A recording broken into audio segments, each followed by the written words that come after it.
Mesdames et messieurs, Ladies and gentlemen and shareholders, we are, of course, extremely happy to see you again for this very important annual event that is our General Assembly.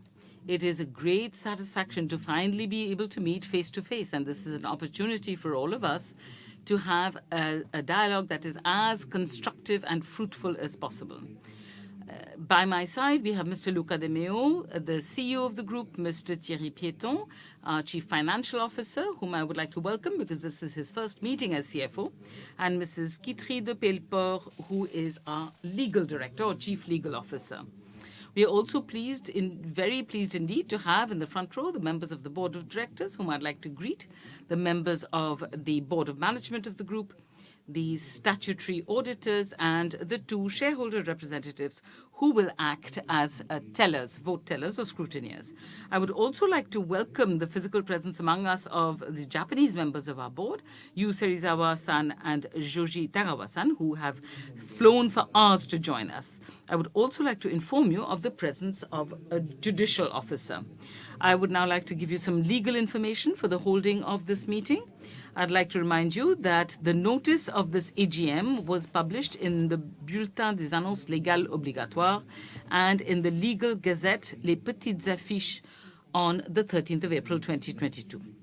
Registered shareholders, holders of FCPE units, and the statutory auditors were notified by mail or by email.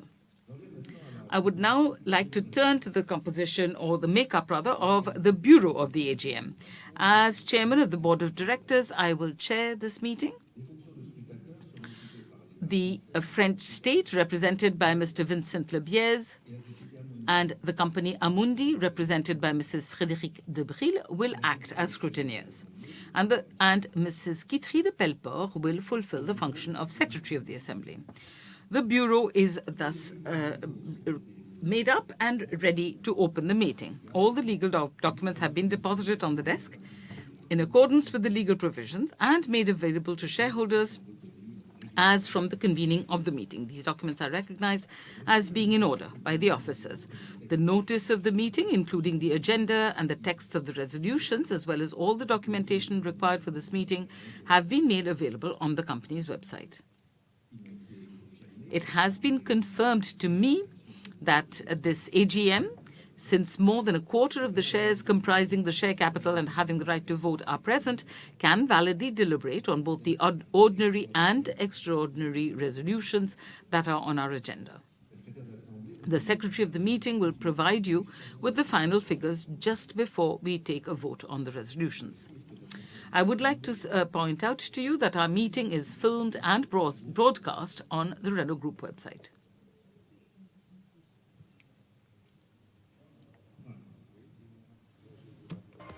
Rejoindre au pupitre. Mesdames et messieurs les actionnaires, je vais dans quelques instants. Ladies and gentlemen, in a few minutes, I will hand over the floor to Luca, who will talk to you about the transformation of our sector and the way in which the Renault Group is responding to the various revolutions that have affected our industry. But first of all, I'd like to share some background elements with you. Last year, during our annual general meeting, I paid tribute to the group's resilience in the face of the crises that it had experienced. And as you know, the year that has passed since has certainly not been restful. In the history of Renault, which has not always been devoid of troubles, the succession of events that we have experienced recently is truly unprecedented. And although this AGM is devoted to the assessment of 2021, everyone is well aware of the painful war in Ukraine that started last February, which has been yet another trial, adding to all of the crises of 2021. The extension of the shortage of semiconductors, the increase in the price of raw materials, structural inflation, and the continuation of the global pandemic. In this unprecedented context, I would like to express my warmest congratulations to Luca, to the management, and to all of the employees of Renault Group. They succeeded in really ensuring that Renault came back in 2021 and this is reflected in the very positive and encouraging financial results announced last February. Believe me, these congratulations are extremely genuine and not perfunctory at all. They reflect our gratitude for all of the efforts made, which allow the Renault Group to seriously consider completely embodying a new model of a new business model which combines economic value with corporate values, and also a model that puts the choice of France at the heart of our strategy. And yet, there is still so much to be done, although we know that the crises are likely to continue. This is the case, for example, obviously, with the terrible war in Ukraine, which we do not see the end of yet. From the very first day of the conflict, our priority was to protect the 45,000 or so employees, Renault employees, who were affected. We decided to close down our operations without ruling out any options in the medium term. And this is why, after having sold the company, we worked with our Russian counterparts on a plan that would make it possible for us to buy back our assets at the same price if economic and political conditions made this relevant. Renault's team succeeded in record time in what was always going to be a very difficult negotiation. Moreover, this war and more generally the geopolitical tensions are fueling inflation, and in particular the increase in the price of raw materials. As for the pandemic, it seems to be slowing down in much of the world, but it's accelerating in Southern Africa and Asia, on which we still depend heavily for some supplies. Finally, the shortage of semiconductors could result in a delivery shortfall of several million vehicles by 2022, but for all manufacturers, including around 300,000 vehicles for our group.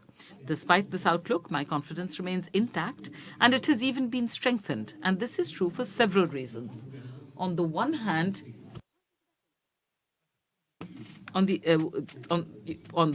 because our governance is exemplary. In the face of so many crises, it is our strongest asset. I am proud of the strong links we forged between the board of directors and the management, and every day we demonstrate the virtues of this model of separated functions, which ensures that they can be complementary. On the other hand, we benefit more than ever today from the strength of the alliance. When I think back to the context of just 3 years ago, I can really measure how far we have come. Recently, we announced operational decisions that show how the alliance is accelerating and deepening. These decisions also reflect the relevance of its governance model, which I outlined at our penultimate AGM. It allows the alliance member with the most expertise in a field to take the lead, to the benefit of all three partners. On the 27th of January this year, we thus formalized the acceleration of the pooling of our resources, with 80% of alliance vehicles to be produced on common platforms, joint platforms, by 2026. As you know, we are strengthening our electrification strategy by planning 23 billion euros of investment over the next 5 years for the alliance.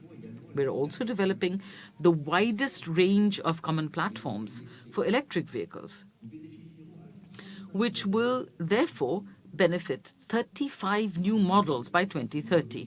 Among these 35 new models, we will also have the new compact electric vehicle that will replace the Nissan Micra, and that will be produced in Douai within the scope of Renault's electricity. In batteries, we are developing a joint strategy to reach a production capacity of 220 gigawatt hours by 2030, including benefiting from Nissan's expertise in advanced research on the revolutionary all-solid-state battery technology. Finally, we are all committed, under Renault's leadership, to the implementation of a common electrical and electronic vehicle architecture. We will also be launching the very first fully software-defined vehicle by 2025. A few days ago, we were in Japan with Luca and with the various members of the executive committee who are here with us.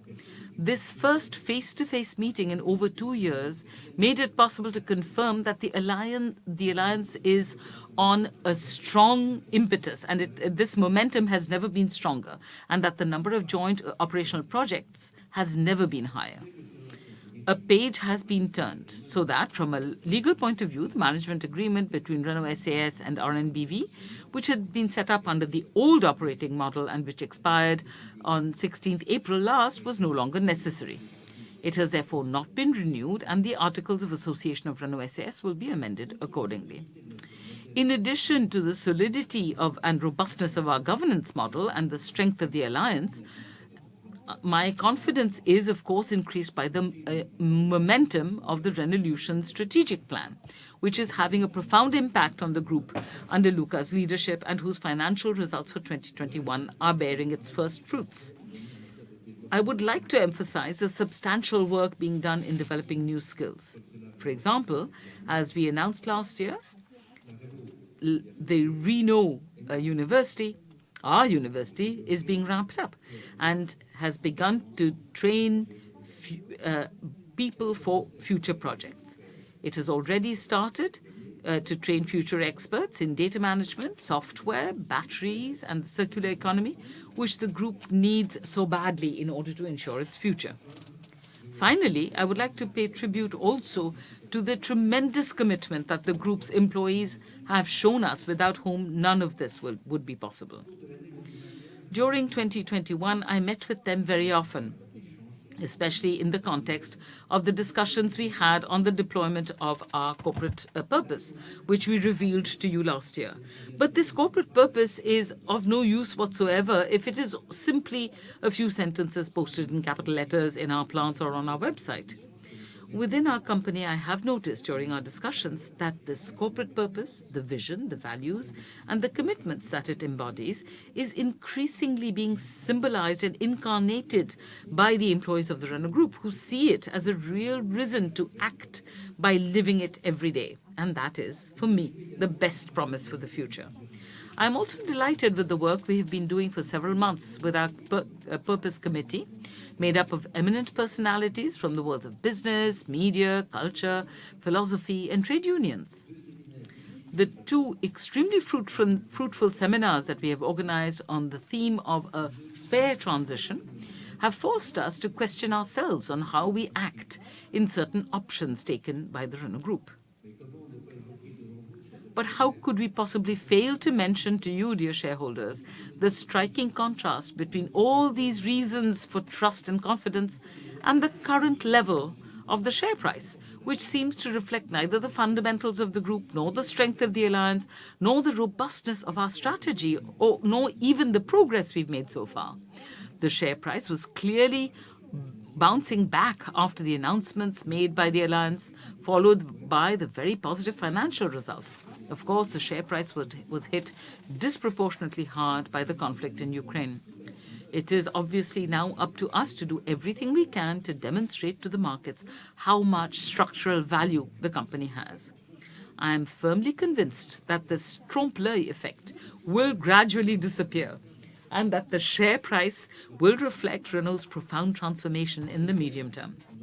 In order to achieve this, we are considering various projects that will better add value to the real nuggets that we have within our group. And Luca will tell you about them in a moment. But before that, I would like to reaffirm my confidence in the commitment and talent of Renault Group employees who deserve our gratitude. And it is in this spirit that I have asked the management to launch a free share plan for employees worldwide. This is an idea that, as you know, is particularly close to our hearts. Encouraging employee shareholding is both a way of recognizing the merits and talents of our employees and also of enabling them to benefit from the company's progress. It's also a way to reaffirm our attachment to the strength of our collective. My last words will be devoted to our pride in having, against all odds, defended the idea of putting continental France back at the heart of our strategy, whether it is in electricity, our electric vehicle production center in Douai, Maubeuge, and Ruitz, which, as you know, is going to be the largest and most competitive in Europe, or whether it's the refactory in Flins, which is destined to become the largest circular economy plant in the world with a negative carbon footprint. These magnificent achievements show, among others, our desire to create maximum value in France. I would now like to hand the floor to Luca. But before that, we'd like to show you a few pictures that illustrate clearly this choice of France that we have made, and for France as well. N'est plus vraiment ce qu'elle était. Nous traversâmes la France. France. C'est joli le paysage. Barbatruc. Elle a quelque chose de très grand. Merveilleux. Prodigieux. J'aime la France pour plein de raisons. Donc, je résume. Il nous faut de l'audace. Encore de l'audace. Toujours de l'audace. Renault fait le pari de la France pour l'avenir de la voiture 100% électrique. Alors, Si c'est pour dire. Ça ne marchera jamais. C'est terminé maintenant, hein. Vous allez me foutre la paix. C'est ça la France.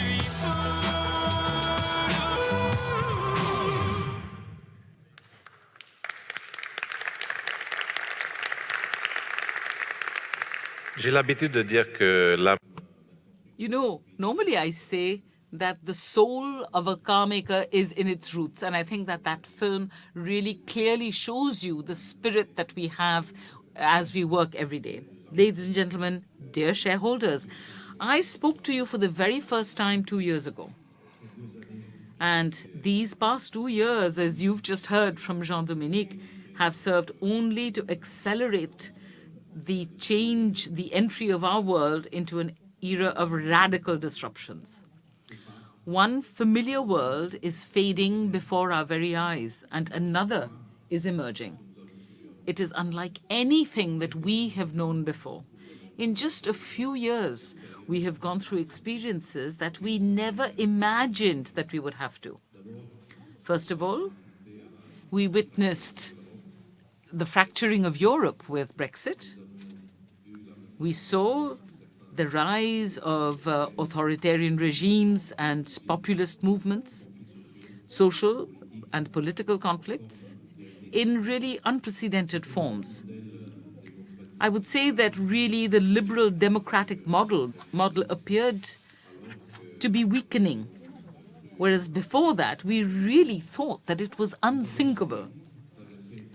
We have also come through a global pandemic which really put our lives on hold overnight.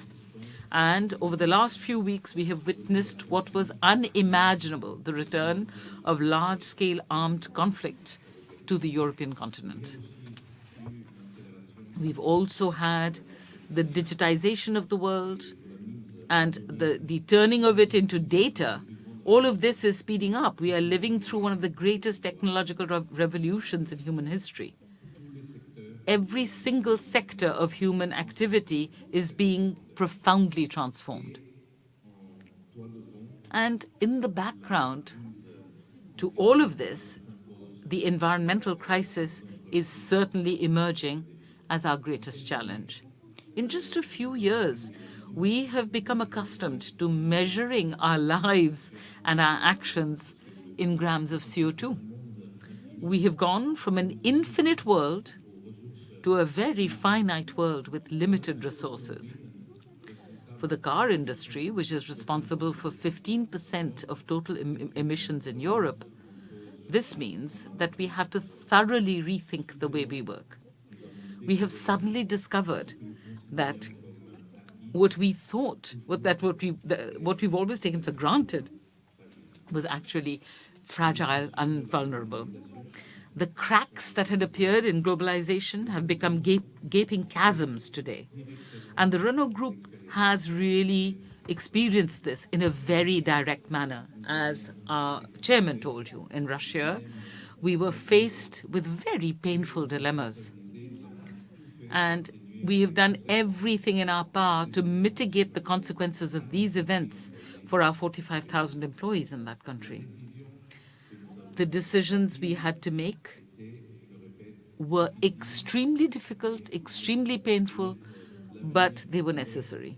It means that the future of the group remains open and it preserves the assets and the performance of the group. We are also rediscovering that our economies are vulnerable. They are vulnerable to energy prices, to global supply chains, to food production, to semiconductors, to rare metals, shortages, supply disruptions, inflation, even stagflation have resurfaced in our daily conversations. It is actually the very material basis of our very lives, of our freedom of movement, which is thus being called into question. At Renault, we can really measure this in concrete terms. In 2022, the cumulative impact of inflation in raw materials, energy, and logistics costs is 3 times higher than it was for last year.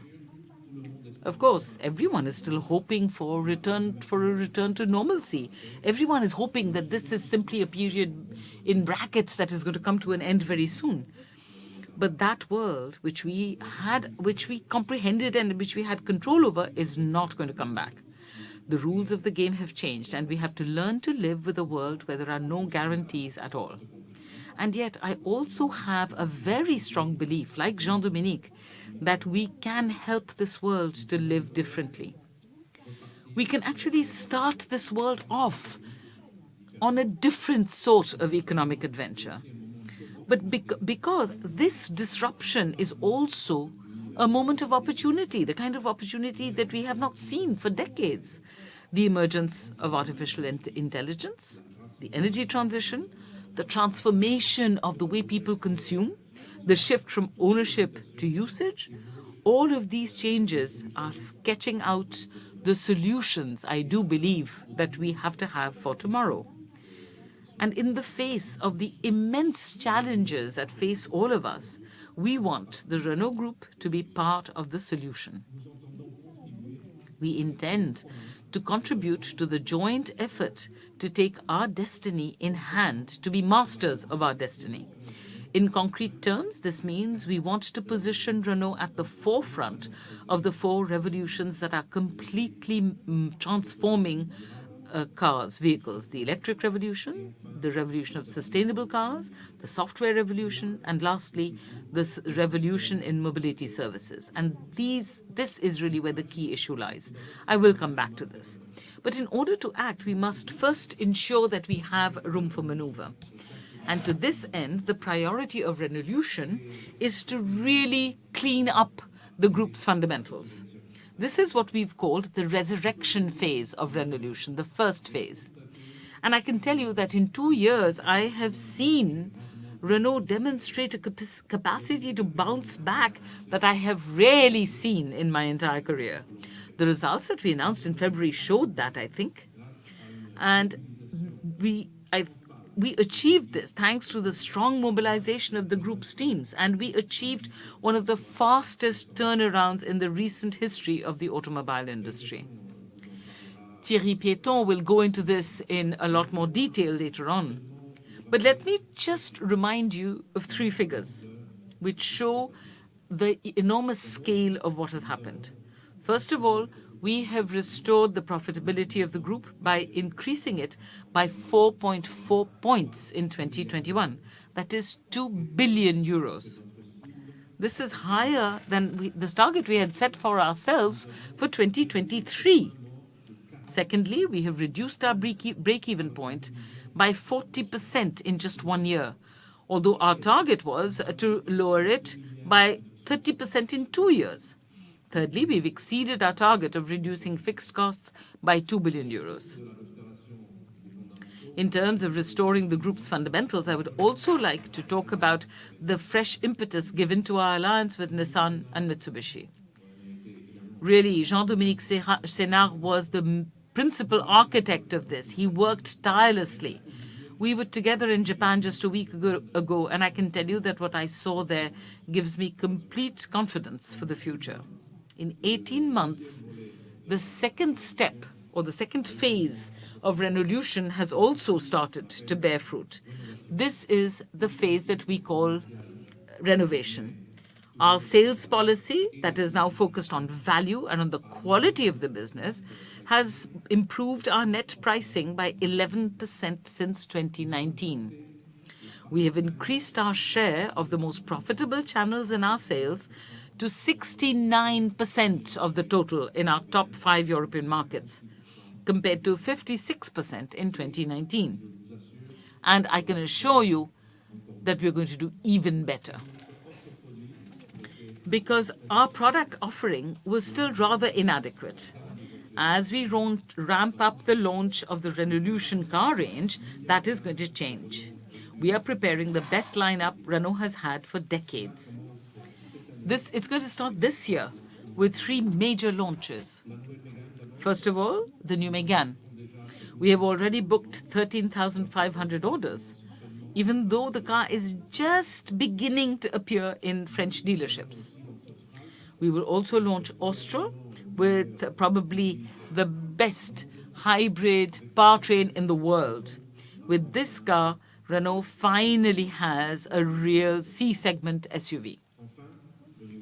Finally, the new Jogger is also, Denis, as you know, is shaping up to be a great success, with 36,500 orders taken in just 4 months, of which 70% are for higher trim levels in Europe. It is the most affordable 7-seater on the market. Building on this very solid foundation, we are accelerating, and we will position Renault at the forefront of the 4 major revolutions that I've just mentioned. Firstly, the electric revolution. The course for us is extremely clear. We are doing all that is necessary to ensure that the Renault brand is going to become a 100% electric brand in Europe by 2030. Our first big advantage is our experience. A 10-year lead on the market certainly does represent a major competitive edge compared to our competitors. But this advantage really needed to be revitalized.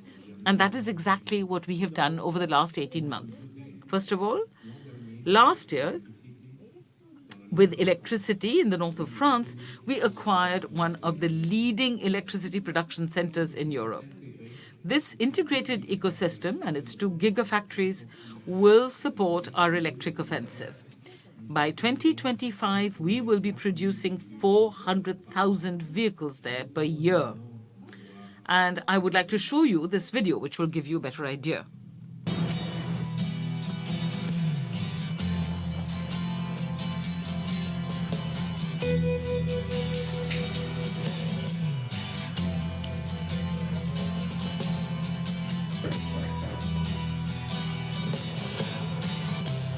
Ground control to Major Tom. Ground control to Major Tom. Take your protein pills and put your helmet on. 10. Ground control to Major Tom. 7. Commencing countdown, engines on. 3, 2, check ignition, and may God's love be with you.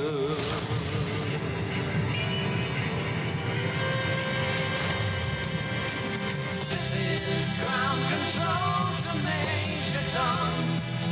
You've really made the grade. And the papers want to know whose shirt you wear. And the stars look very different today. Donc, pour soutenir ces... So, in order to support its ambitions, Renault is also ensuring that it has a systematic coverage of the entire electric value chain. And given how tremendous this challenge is, we believe that the right way to go is not just to do everything ourselves, but to adopt a horizontal and ecosystem-based approach. This would make it possible for us to share investments and risks while obviously accelerating our time to market. We are working with the very best partners on every link of this value chain, from the sourcing of raw materials to the recycling of vehicles, going through battery production as well. For example, Thanks to a recently announced partnership with Valeo, we will become the very first car maker to mass produce a 200 kilowatt electric motor without rare earths, starting from 2027. This strategy has enabled Renault to get a head start. We are now the second most integrated manufacturer in the value chain, and we're just behind a very famous American car maker, which makes electric cars. All of this will therefore position us extremely well to achieve our objective, and we are doing all of this while remaining faithful to the values that are essential to Renault's DNA. First and foremost, the desire to make innovation affordable to everyone. First, the CMF-B EV platform, which is 25% less expensive than that of the Megane, which the new R5 will be built on, will enable us to decisively break through into democratizing EVs in 2024. Finally, in the commercial vehicle segment, hydrogen is a complementary offer to battery electric vehicles. This is why we created HYVIA in 2021, along with Plug Power. We aim to achieve a 30% share of the hydrogen-powered commercial vehicle market in Europe by 2030. We are making very rapid progress because the first vehicles will be on the road by the middle of this year. And HYVIA's Flins factory, where fuel cells will be assembled, was inaugurated in March. This is the first step in a project that aims to control the entire value chain, from the manufacturing of vehicles, assembly and installation of a recharging infrastructure, to the marketing of carbon-free hydrogen. The second revolution in which we are in the process of making Renault a key player is that of sustainable vehicles. Our ESG strategy is now at the heart of the way we define the new sources of value on which we position the group. In the circular economy, it is on Flins that we have focused our ambition. Flins was, at the time, the flagship of post-war mass production. Today, with our refactory in Flins, we are placing it at the heart of an all-new industrial project. By 2030, we expect to generate billions of euros in turnover in the circular economy, with margins that are higher than those of the traditional car assembly and manufacturing business. In terms of impact on the climate or on the environment, we have made commitments that go beyond regulation by immediately integrating the need to decarbonize not just the use of our vehicles, but their whole life cycle from the cradle to the grave. We believe we've simply been sensible. And here we are going to be ahead of the game because, after all, I believe that common sense is going to become recognizable as common sense to everyone. For example, we are committed to carbon neutrality by 2040 in Europe and worldwide by 2050. Building sustainable vehicles also means coming down on the side of inclusion. We have reduced the gender pay gap from 7% in 2017 to 1.3% in 2021. And we are committed to eliminating it completely by 2025. We are increasing women's access to positions of responsibility. In 2021, 50% of promotions in the top 1,000 will have been made to women. We are also taking our responsibilities to support the transition of the entire industry's workforce to the future automotive value chain. And to this end, we have created one of the largest training centers in Europe, or projects in Europe. By 2025, the Renault University, spelt REKNOW, will have trained 12,000 people. But nothing could make our ESG commitments more concrete than a vehicle. After all, we are a car maker. And that's why last week we unveiled our concept car, the Scenic Vision, which really illustrates them point by point. Renault was the very first car manufacturer to be invited to the Change Now event. Let's have a look at this film.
La troisième révolution.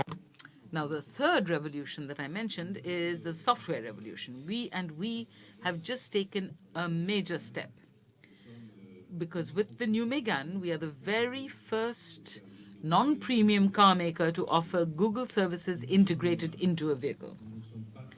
We didn't just, decide to pick these services up off the shelf. Our engineers themselves worked on extending the Android operating system to flesh out the software platform. I think we can say this very clearly. The OpenR Link, which is the name of the infotainment system integrated into the Megane, is today the best available on the market. Its electronic architecture offers our customers automatic system updates and allows them to download applications from the Android Play Store. And this is just the beginning of a movement that will enable us to extend this possibility to more and more elements of the car. Tomorrow's car is going to be like the smartphone that you have in your pocket and that customers will update continuously. This breakthrough is now within our reach. In 2025, for the very first time, Renault will launch a new generation vehicle with which we will remain in constant contact in order to keep improving it and offering new services to our customers. Now, the fourth revolution. The fourth revolution is that of new mobilities. I believe that major opportunities are still ahead of us. Between 2020 and 2030, the value of the mobility and energy services market will go from 250 billion to 400 billion euros in Europe. That's an increase of 60%. We have no intention of letting this revolution pass us by, believe me.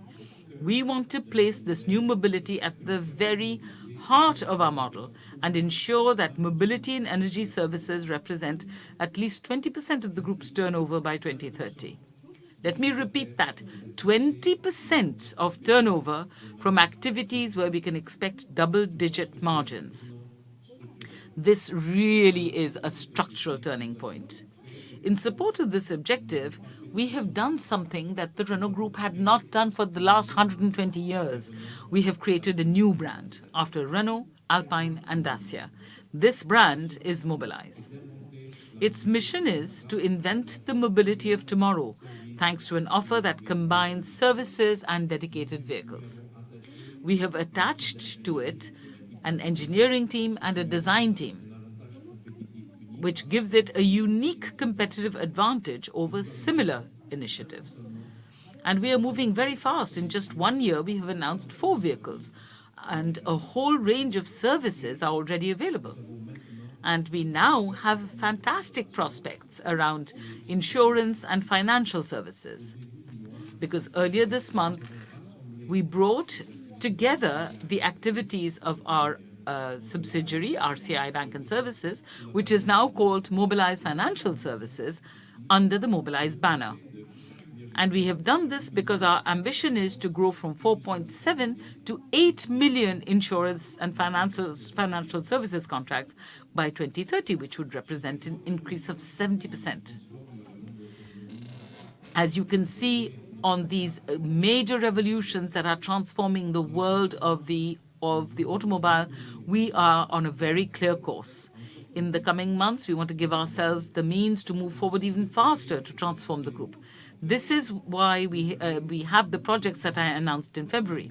As you know, we are studying the possibility of bringing together the assets and electrical activities of the group within a specific entity in France.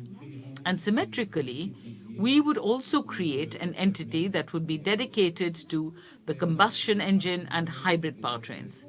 And it would bring together the assets and activities concerned outside of France. I can tell you today that all of the research and studies that we are carrying out for this is progressing very well. This has already confirmed the very strong potential of this operation and is generating a lot of motivation and enthusiasm within the group. For the time being, all options are still on the table. We will be able to tell you more about this in the autumn at a Capital Market Day. I also believe that this project can really help to correct the group's valuation. Because today, the valuation of the group, as our chairman said as well, really does not reflect the reality. It does not yet reflect the extent of the structural transformations that we have carried out. I believe that there's a sort of persistent retinal print here. The eye has not yet become accustomed to seeing what Renault has become. It still sees what Renault was, because we have changed so fast that nobody expected this transformation. Our situation in Russia has also weighed heavily on the reality of its impact on the company. For my part, I have no doubt at all. Time is on our side, and the truth will become more and more evident. The truth is that this gigantic movement that we have already largely started to put the entire Renault system back onto the rails of the value chain of the future, I believe that this is completely unprecedented within the history of the group. We are right now in the process of making the group equal to the great challenges of tomorrow. And once the dust has settled from the current crises, it is this structural effort to change that will remain and will boost us for a long time. And now for the financial results, I'd like to give the floor to Thierry Piéton, who took over as CFO of Renault Group on the 1st of March of this year. And so this is his first time, so please do give him a warm hand. Thank you.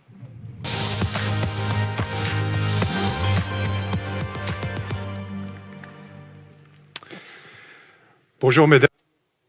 Good afternoon, ladies and gentlemen. It is now for me to introduce the financial performance for the year 2021, and then we'll look at the actual sales and new developments for the current year.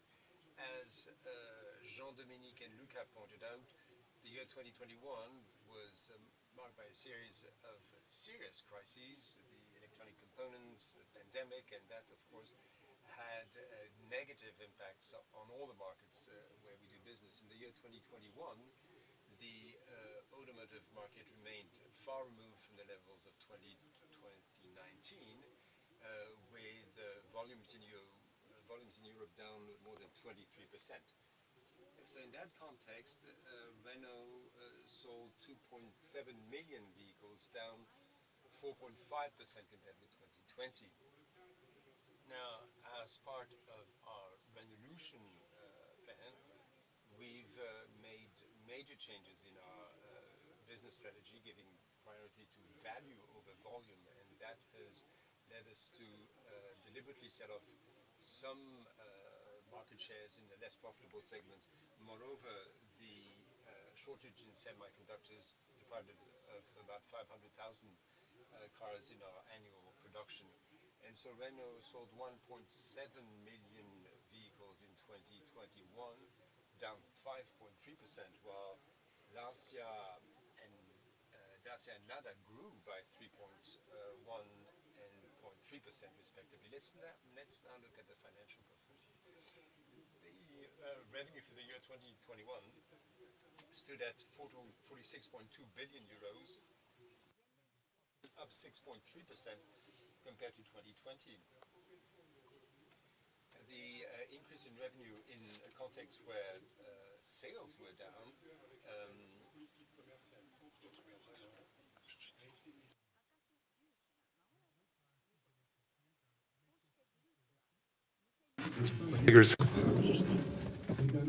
there was a positive mix effect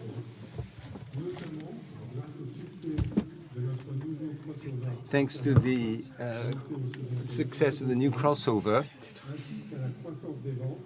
and there was also higher sales in our LCVs that year.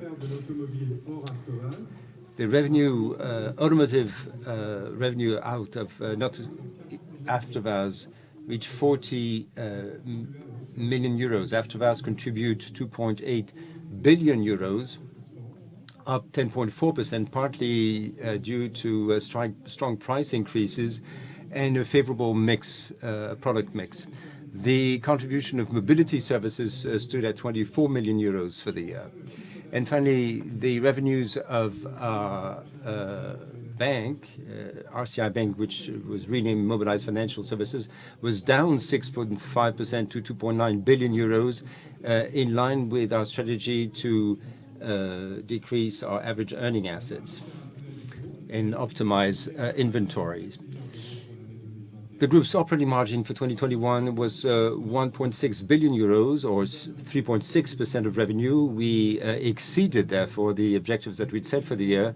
But as was pointed out by Luca, the Renault objective was exceeded as well, because that stood at 3% for the year 2023. So this increase was driven first by a strong impact of the price enrichment mix in line with the group's new commercial strategy and the initial effects of the new launches, and second, by significant productivity gains driven by the group's purchasing and R&D performance. For the year 2021, the operating margin of the automotive segment, excluding Afterbus, was positive at 0.3 billion euros, up 1.7 billion euros compared to 2020. Afterbus's contribution stood at 247 million euros in 2021, bringing the operating margin for the automotive business to 507 million euros, an improvement of 1.8 billion euros compared with the previous year.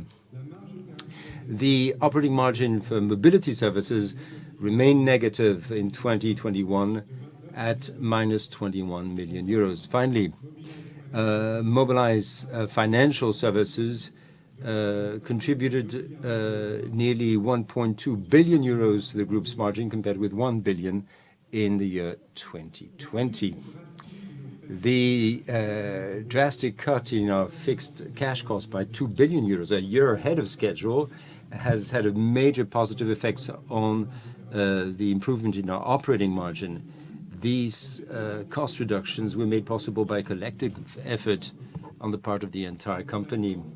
At the same time, the cash break-even point, for which it set a target of 30% by the year 2023, was reduced by 40% as early as 2021. This result is explained by the reduction of fixed costs, which I mentioned earlier, but complemented by an improvement in net prices. Now, continuing the analysis of the income statement, other operating income and expenses stood at amount to an expense of minus 0.3 billion euros compared with minus 0.17 billion euros a year earlier. That improvement is basically due to a decrease in asset impairments and restructuring costs, but also due to asset disposals in 2021, which resulted in a capital gain of 487 million euros. Regarding financial income and expenses, the net expense was down from 482 million euros in 2020 to 350 million in 2021. The contribution of associate companies to the group's performance income stood at 0.5 billion euros in 2021, up by more than 5.7 billion euros, mainly due to the strong contribution of Nissan, which for the full year reached 4.4 billion euros compared with minus 5 billion euros in 2020. Taxes stood at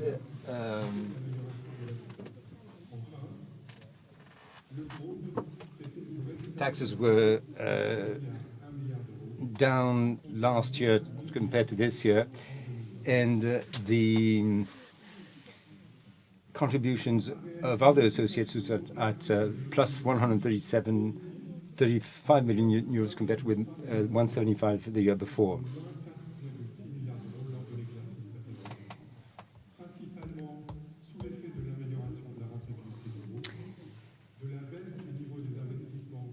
The improvement in the net debt was 1.6 billion at the end of the year compared with 3.6 billion in the year, mostly because of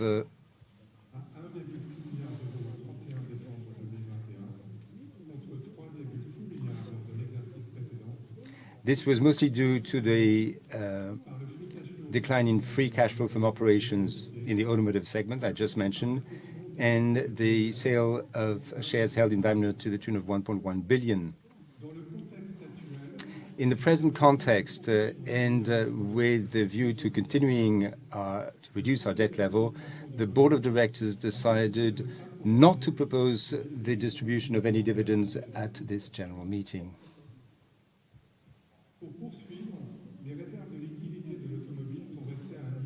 To continue, the automotive liquidity reserves remained high in 2021 at 17.3 billion euros.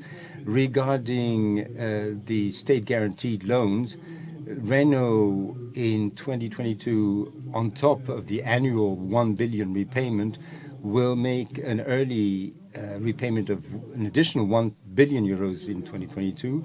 We're looking at a full repayment of that state-guaranteed loan before the end of 2023. Let's now turn to the sales for this quarter, the first quarter of 2022. In line with fiscal 2021, the first quarter of 2022 was challenging for the automotive industry, which was still impacted by the semiconductor crisis, and of course, since 24 February, because of the conflict in the Ukraine. In this background, group sales stood at 552,000 units in the first quarter, down 17.1% compared to Q1 2021. Not without the Russian impact, it would still have been down 13.9%. Our value-oriented sales policy, our discipline in terms of pricing and distribution channels, and the new product launches made it possible for us to absorb most of these lower volumes with a decrease in revenues limited to 2.7%. In addition, the group has a significant backlog representing almost 4 months worth of sales, its highest level in 15 years, driven by, as I said, by the success of the new launches, in particular Dacia Spring, Arcana that we just mentioned, Jogger, and Megane E-Tech. In the presentation of the annual results, we shared with you our vision on challenges and opportunities for the year 2022. Well, of course, these challenges and opportunities remain very much relevant, but of course, the situation in the conflict has compounded the situation from a geopolitical standpoint, as Jean-Dominique and indeed Luca mentioned it in their presentations. On the 16th of May, we announced the suspension of our business in Russia. So for the first quarter of 2022, there will be a non-cash impairment of our Russian assets, whose valuation stood at 2.2 billion euros at 31 December 2021. That whose book value stood at 2.2 billion euros.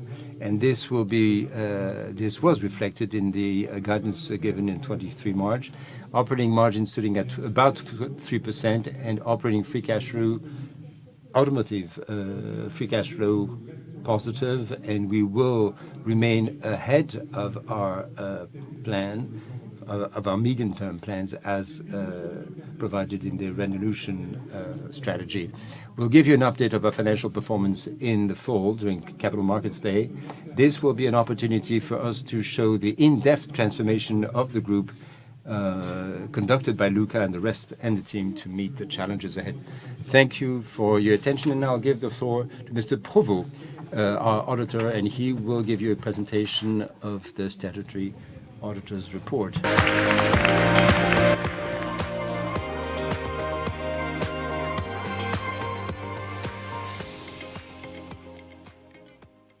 Merci, Monsieur Piéton. Mesdames, Messieurs, bonjour. Ladies and gentlemen, good afternoon. On behalf of the statutory auditors, I would like to present a summary of the reports drawn up for your attention. The reports were made available to you, and you will find them in full in the convening notice of this AGM. For the year 2021, we issued 8 reports that cover the annual accounts, the consolidated financial statements, the remuneration of redeemable shares, related party agreements, and finally 4 reports on several transactions relating to the company's share capital. Our reports on the accounts were prepared in a complex and changing context of the global crisis due to the COVID-19 pandemic, and our reports took into account the risk specific to Renault Group's activity. In the first report, we certified without reservation the financial statements for the year 2021. Moreover, in keeping with regulation in these reports, we considered the key points of our audit on the annual and the consolidated financial statements. Regarding the annual accounts, this concerns the valuation of redeemable shares and related receivables. We also have issued an unqualified opinion on the consolidated financial statements of the Renault Group. We have conducted audits on significant entities and on transactions that could have had a significant impact on the accounts. The key items on the audit brought to your attention are the following. First, the recoverable value of the assets of the automotive segments. The second, about the accounting method and the recoverable value of Renault's investment in Nissan. And the third one is about a calculation of expected losses on sales financing receivables. For each of these items, we have reviewed the accounting methods that were used, and we satisfied ourselves as to the reasonableness of the estimates made by the Renault Group.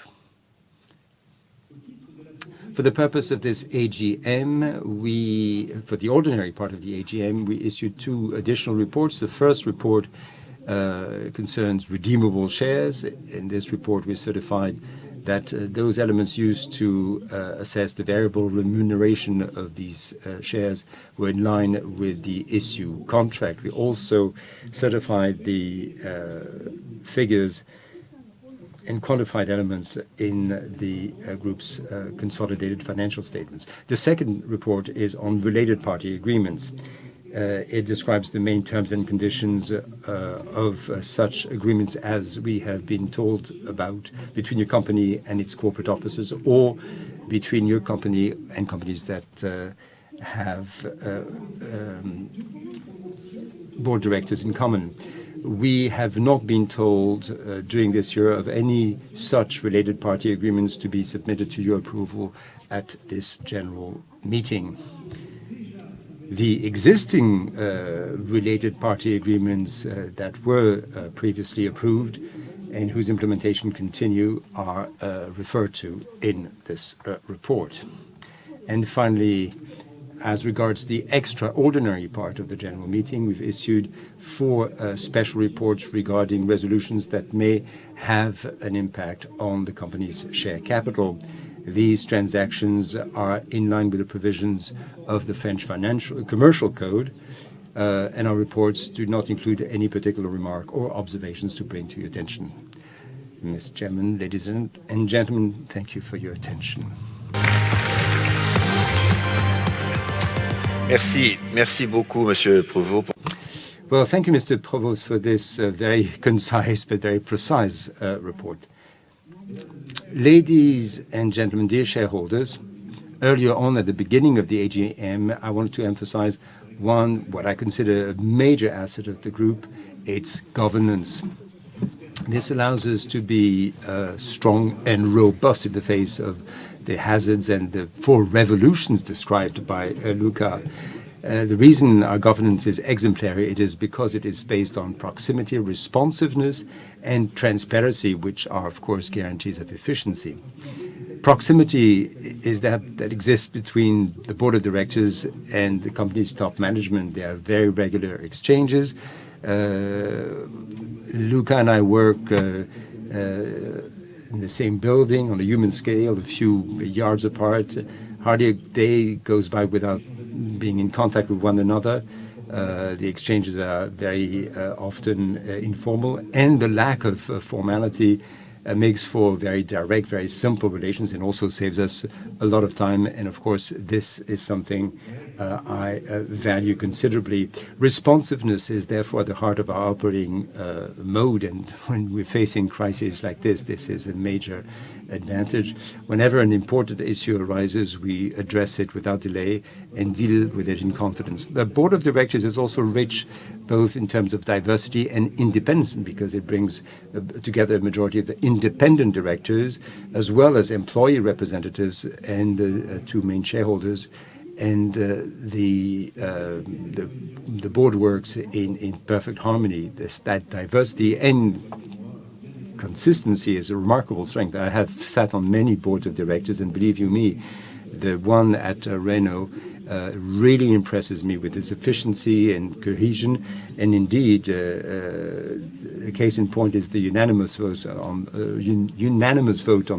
resolution plan, or the difficult decisions we had to make on the Russian assets.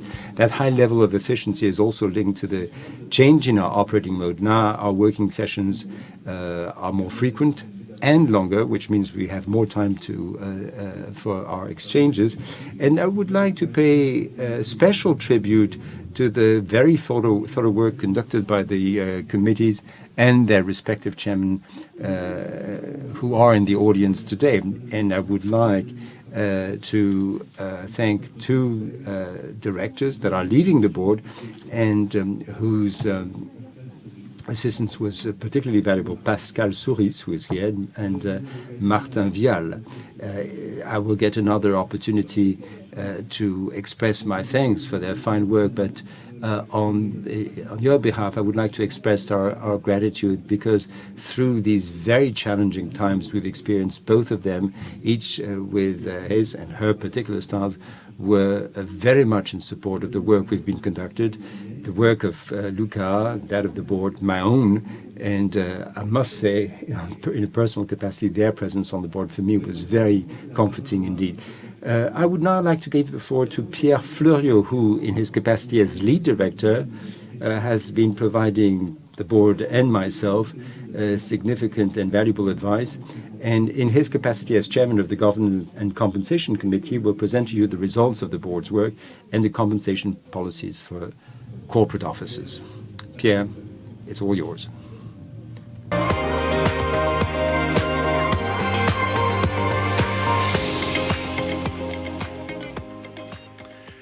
Mesdames, Messieurs, ladies and gentlemen, dear shareholders, in my capacity as chairman of the Governance and Compensation Committee, it is for me to present you tell you who sits on the committee and tell you about the work on the compensation paid to corporate officers. So the first, the activity of the board of directors. That will concern resolutions 16 to 15, and you will be asked to vote on them. So regarding the activity of the board of directors, 5 observations come to mind. Number one, well, the intensity of that work. As you can see on this slide, there were 9 board meetings, 19 committee meetings, with an attendance ratio standing at 98.6%. Which is quite remarkable when you have as many as 17 members sitting on the board. So very intense activity. This is indeed reflected in the universal registration document, where you will find a detailed report on the activity, as well as the independent assessment that was conducted by an independent third party regarding precisely the activity of the board of directors.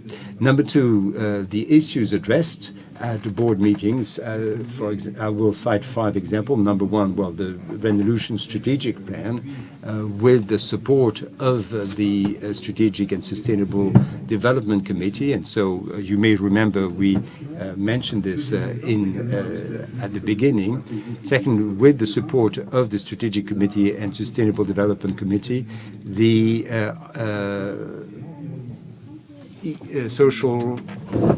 corporate social responsibility aspect, the CSR. Then, as Jean-Dominique said, what we call the raison d'être of the group. The fourth and more conventional, the adoption of the budget and the follow-up of the implementation of resolution. And the fifth example, the alliance. And indeed the... En janvier 2022. Deuxième remarque, ou troisième remarque, je voudrais citer également la réunion du comité.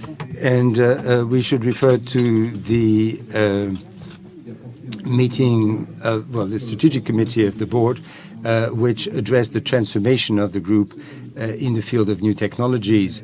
That strategic seminar of the board took place in Sofia, Antipolis, on one of the sites of the software factory, where we were in a position to appreciate, indeed to admire, Renault's innovation in terms of autonomous driving and new driver's experience.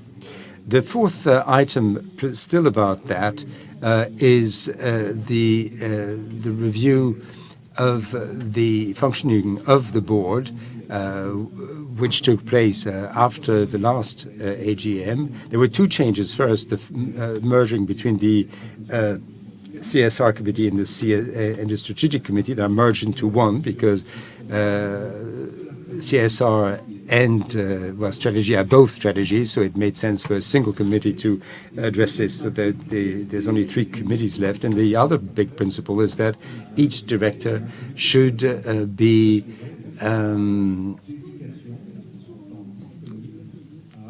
spending his or her available time on the committee, on the work of the committee, where he or she is assigned. And then now looking on to the year 2021, let me mention the exceptional meetings of the board. Well, because of the dramatic developments in Russia after the invasion of the Ukraine, that prompted the board to hold 3 exceptional meetings with all present in the first months of this year to consider and indeed to approve decisions made as a result of the Ukraine crisis. Let's now look at the membership of the board of directors. Who are the directors? And indeed, it will be for you to vote on resolutions 6 to 8, because 3 directors are coming to the end of their terms, and you will be asked to renew the terms of 3 of them. For each of these 3 directors, this will be the first renewal. First, Catherine Barba, who is an independent director, yours truly, and then Joji Tagawa. Thank you, Joji, for being here.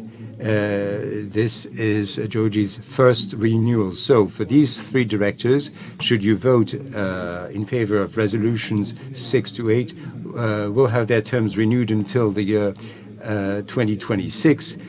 So that will be a 4-year term where they will look at the final accounts in the year 2025. Then the 4th director is Madame Pascale Souris, who now is stepping down, and the board of directors would like to thank her for her fine work, especially in her capacity as chair of the audit committee. Now, regarding membership of the board of directors, and this takes me to the next slide. You have a comprehensive presentation. After the AGM, we'll have 16 instead of 17 directors. It was last year, because you may remember that Bernard Delpit was asked to join 1 year prior to his taking his position in the Risk and Audit Committee. And so he was able to take advantage of Pascale Souris's experience. Indeed, the 2 of them were able to work together. But now we're down to 16 directors, now that Pascale Souris is leaving. 3 years ago, there were 18 directors, 16 including 8 independent directors. Together with Jean-Dominique Senard, you'll have the 2 Nissan directors, the 2 directors representing the French government, and the 4 directors representing employees or shareholding employees. So that adds up to 16 members of the board, with as many as 66.7% independent directors, because, of course, employee directors are not included, and a 41%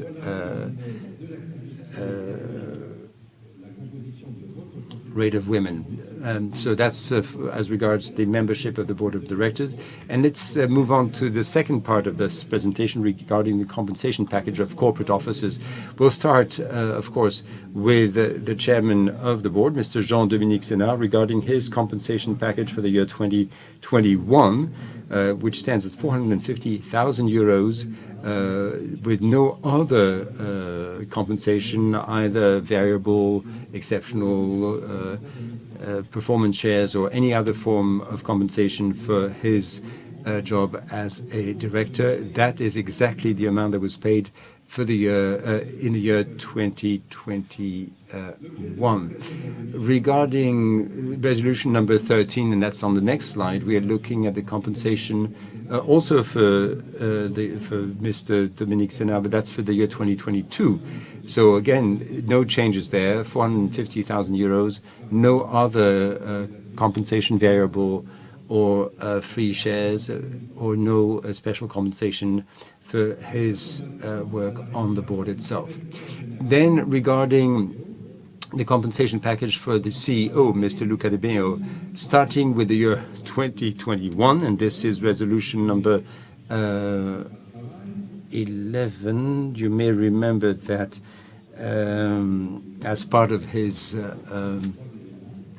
contract, there are 3 parts: the fixed compensation, 1.3 million, variable compensation that can be as high as 150% of the fixed compensation, and a performance share plan, long-term compensation, which can reach as many as 75,000 performance shares.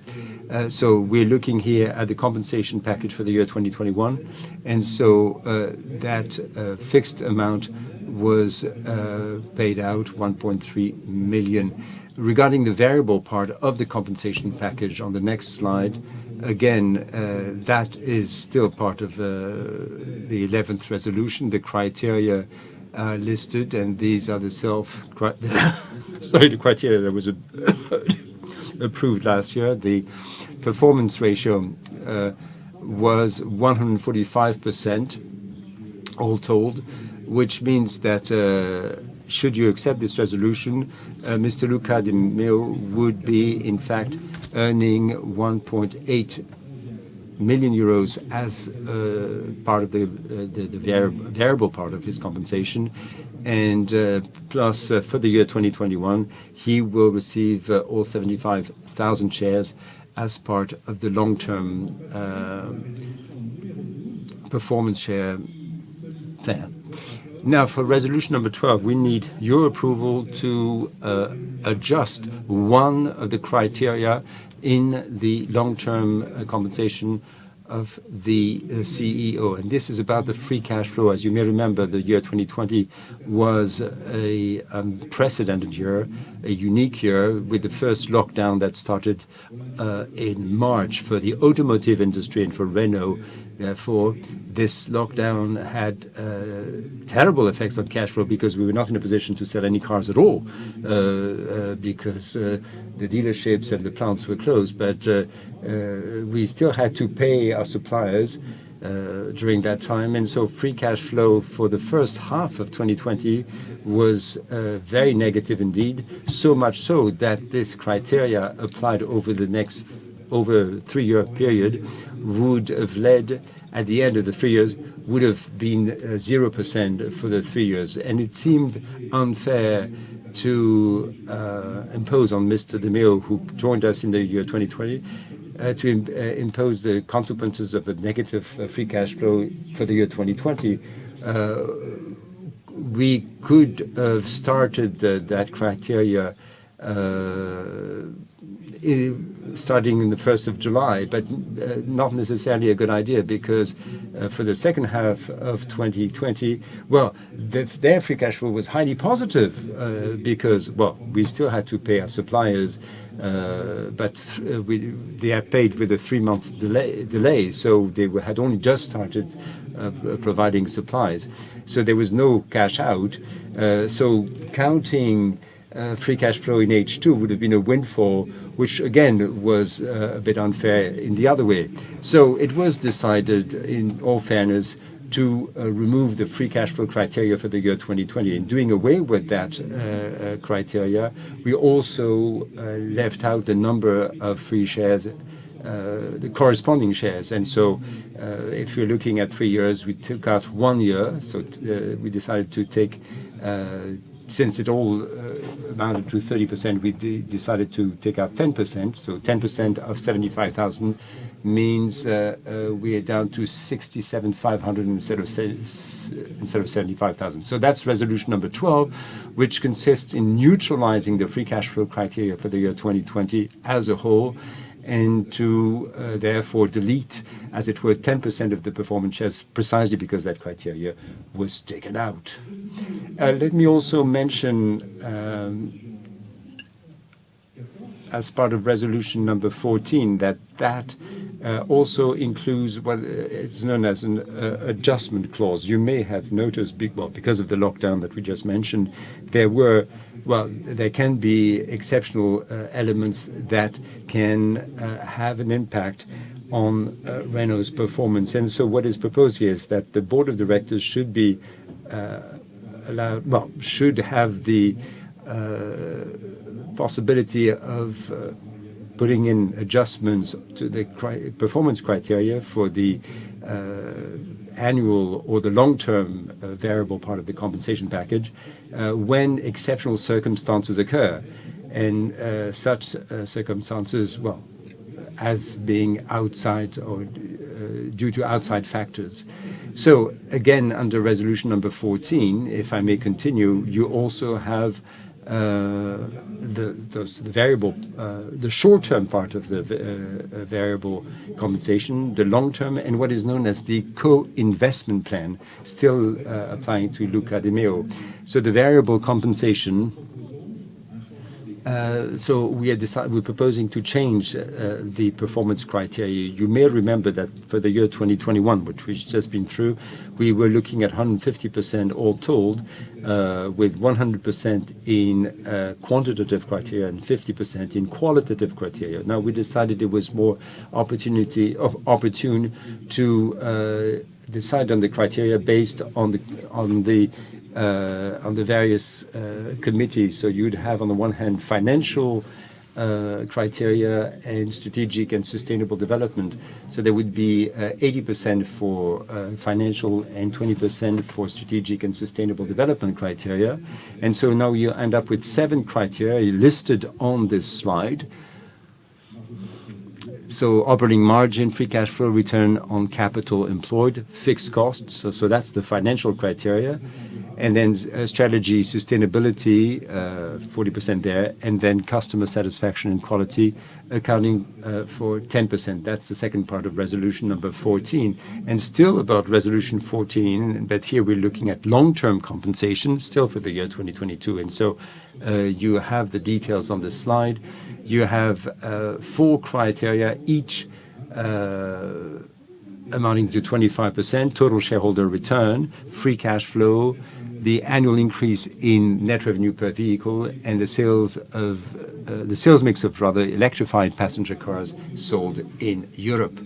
And then for the co-investment plan, and that's a significant portion of the long-term plan, still under resolution 14, and this applies to the CEO. It is we should place that co-investment plan in context.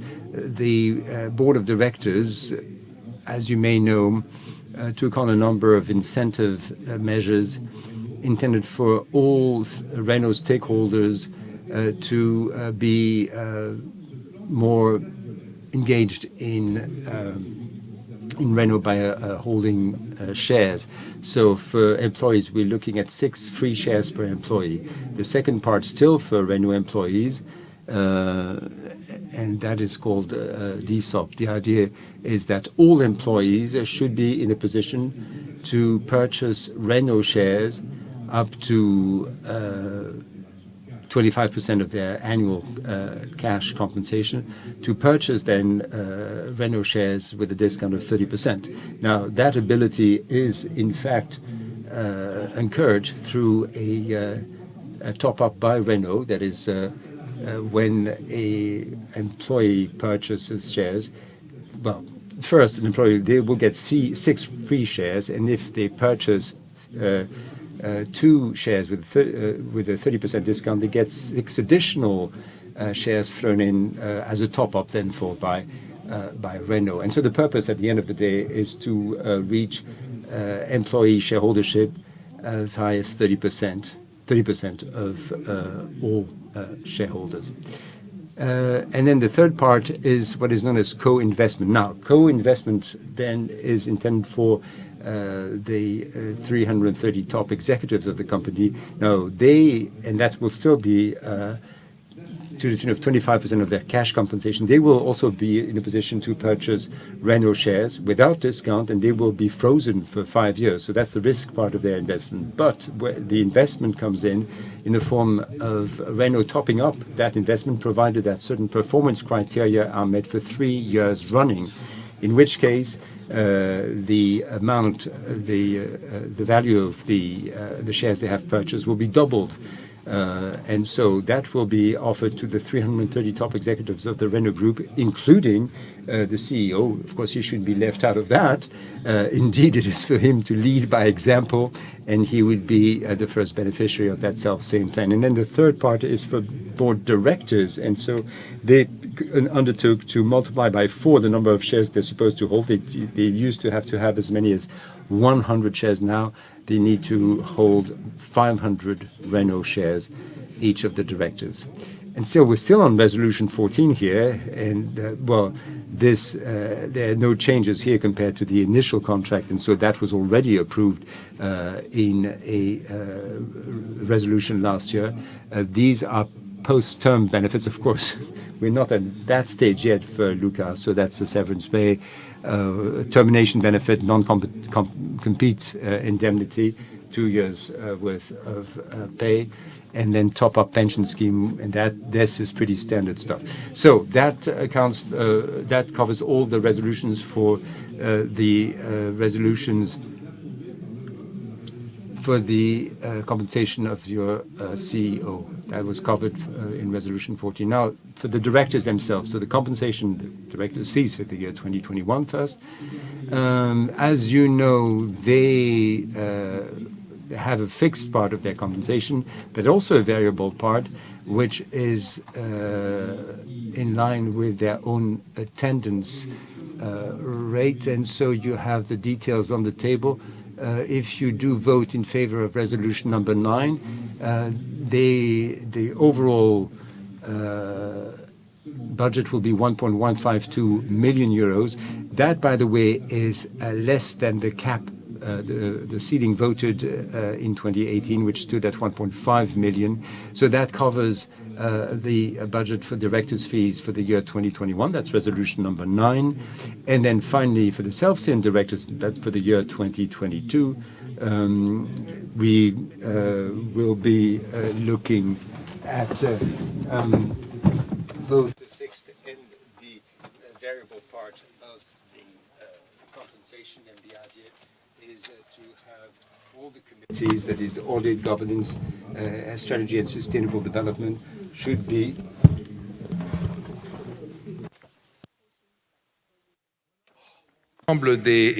this covers all the elements of the compensation. Again, the chairman of the board does not have this, does not enjoy any of these benefits. So that's for resolutions 6 to 15 regarding the activity, membership of the board of directors, and compensation of the corporate officers. Thank you for your attention, and I give the floor back to our chairman. Merci. Merci beaucoup, Pierre, pour... Thank you very much for that, Pierre. And now, of course, that was a field, as you have seen, is very complicated to talk about. And of course, his enthusiasm talked about, when he talks about all of this, he talked about 30% for employees, but actually it should be 10%. So if we've achieved 10%, we'll be good enough, I think, and then we can carry on.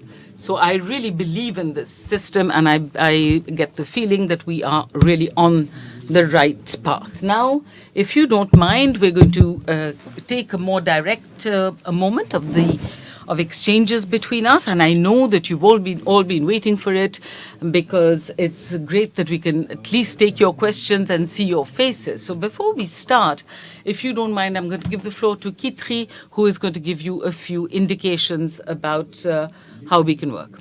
Now, you did send us in some questions in writing, and the answers have been given to you in writing as well on our website. So, Quitterie, you have the floor.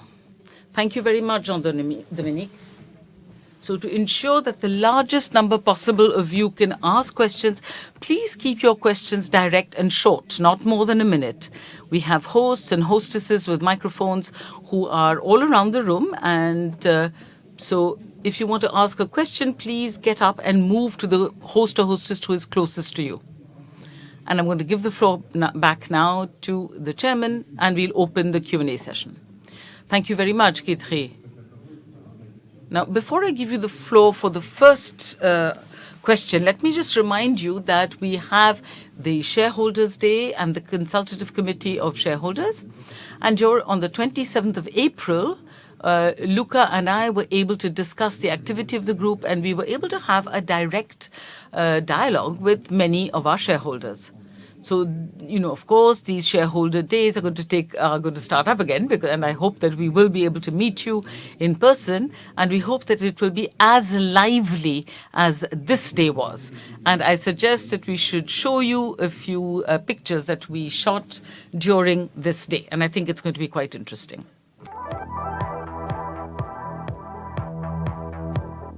Mesdames et messieurs les actionnaires, bienvenue. Ça fait du bien de se revoir personnellement. Je suis très heureux de vous accueillir ici au bâtiment X. C'est mon baptême avec les actionnaires individuels. C'est super de pouvoir revoir les actionnaires, participer à un événement instructif, bien organisé. Faisant partie de l'association des actionnaires salariés de Renault.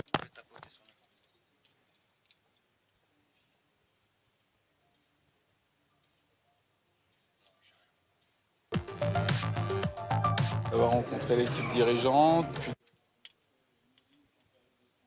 puis des nouveaux projets, c'est porteur d'espoir pour l'avenir. Je suis plutôt confiant, je pense qu'on est plutôt en avance par rapport à d'autres groupes automobiles. Beaucoup d'actions sont mises en place par Renault Group, elles sont basées sur le cycle de vie de l'automobile, l'économie circulaire, les nouvelles sources d'énergie. On voit que notamment au point de vue électrique, écologiquement parlant, c'est un plus. Je pense que Renault est un acteur majeur dans l'économie circulaire, le prouve par l'implantation Quitterie. La conjoncture étant difficile, on arrive quand même à s'adapter à des nouveaux marchés, à des nouveaux systèmes. C'est vraiment très engageant pour l'avenir.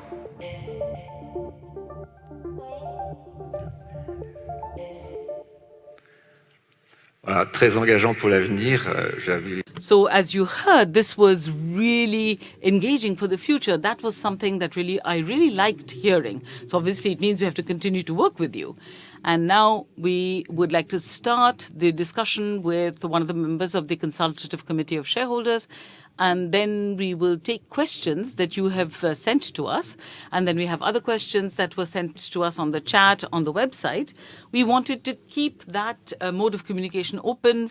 But of course, the shareholders who were able to join us, you can of course question it now. You can ask your questions directly now. But when we had closed door AGMs, we wanted to keep you, make it possible for you to send in your questions. Yes, do ask your questions. Yes, hello, ladies and gentlemen. My name is Anne Jourdain. I'm part of the Consultative Committee of Individual Shareholders. Mr. Chairman, I would like to come back to the situation of the Renault Group in Russia.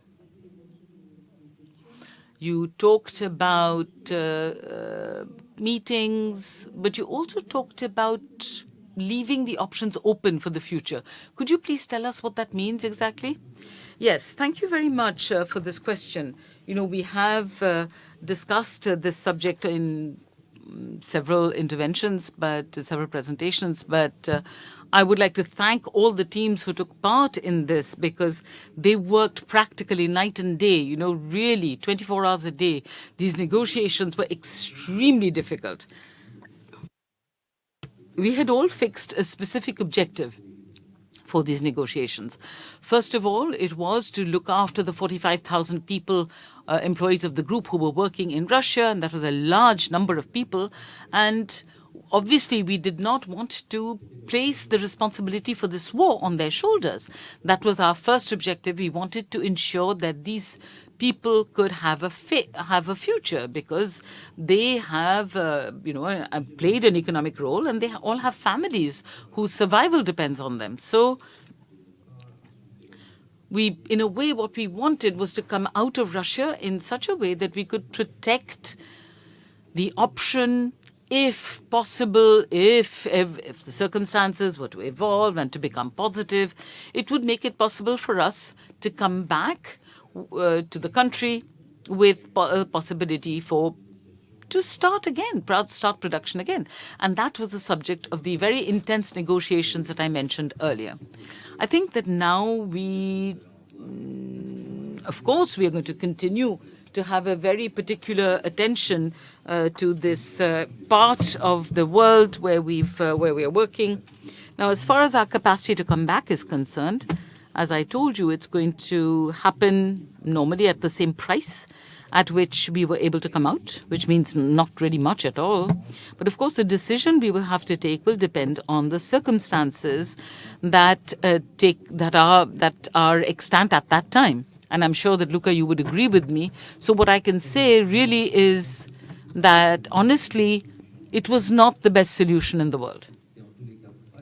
It was not the worst solution in the world, and it was certainly the most courageous solution. And I can say this openly in front of all of you, because I can tell you that period for all of us, for the management teams, for the board, this was a period of great emotion for us. It was very difficult. Okay, now we can take questions. I can see board number 4 is up here. We can take question number 1. Yes, hello, Mr. Chairman. I'd like to know for Ukraine, how many new cars are you selling there? And what's the situation of the subcontractors there? Yes, maybe Luca can answer this question. Yes, we are not really too exposed to suppliers in Ukraine. We just had a problem with one supplier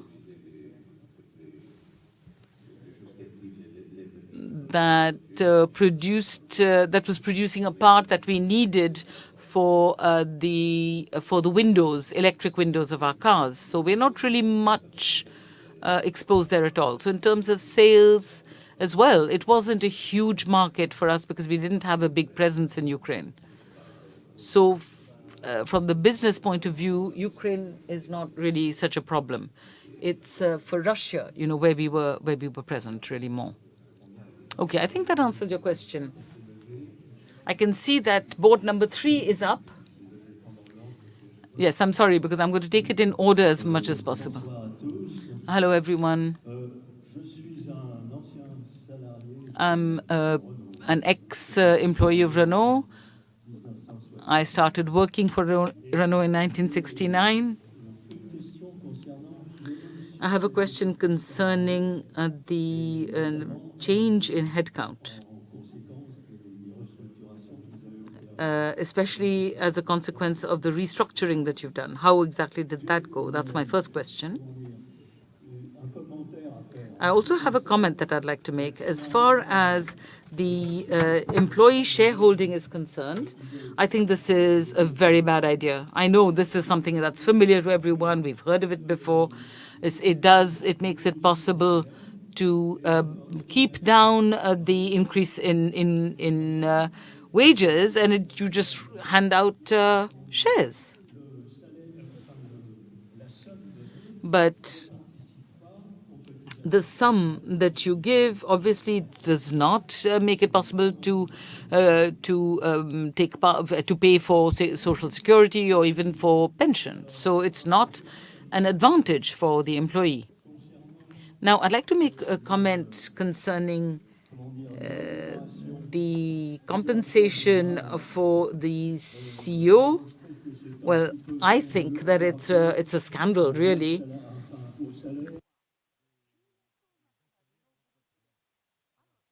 So now, of course, there is competition, and it's probably somebody who is extremely skillful and competent.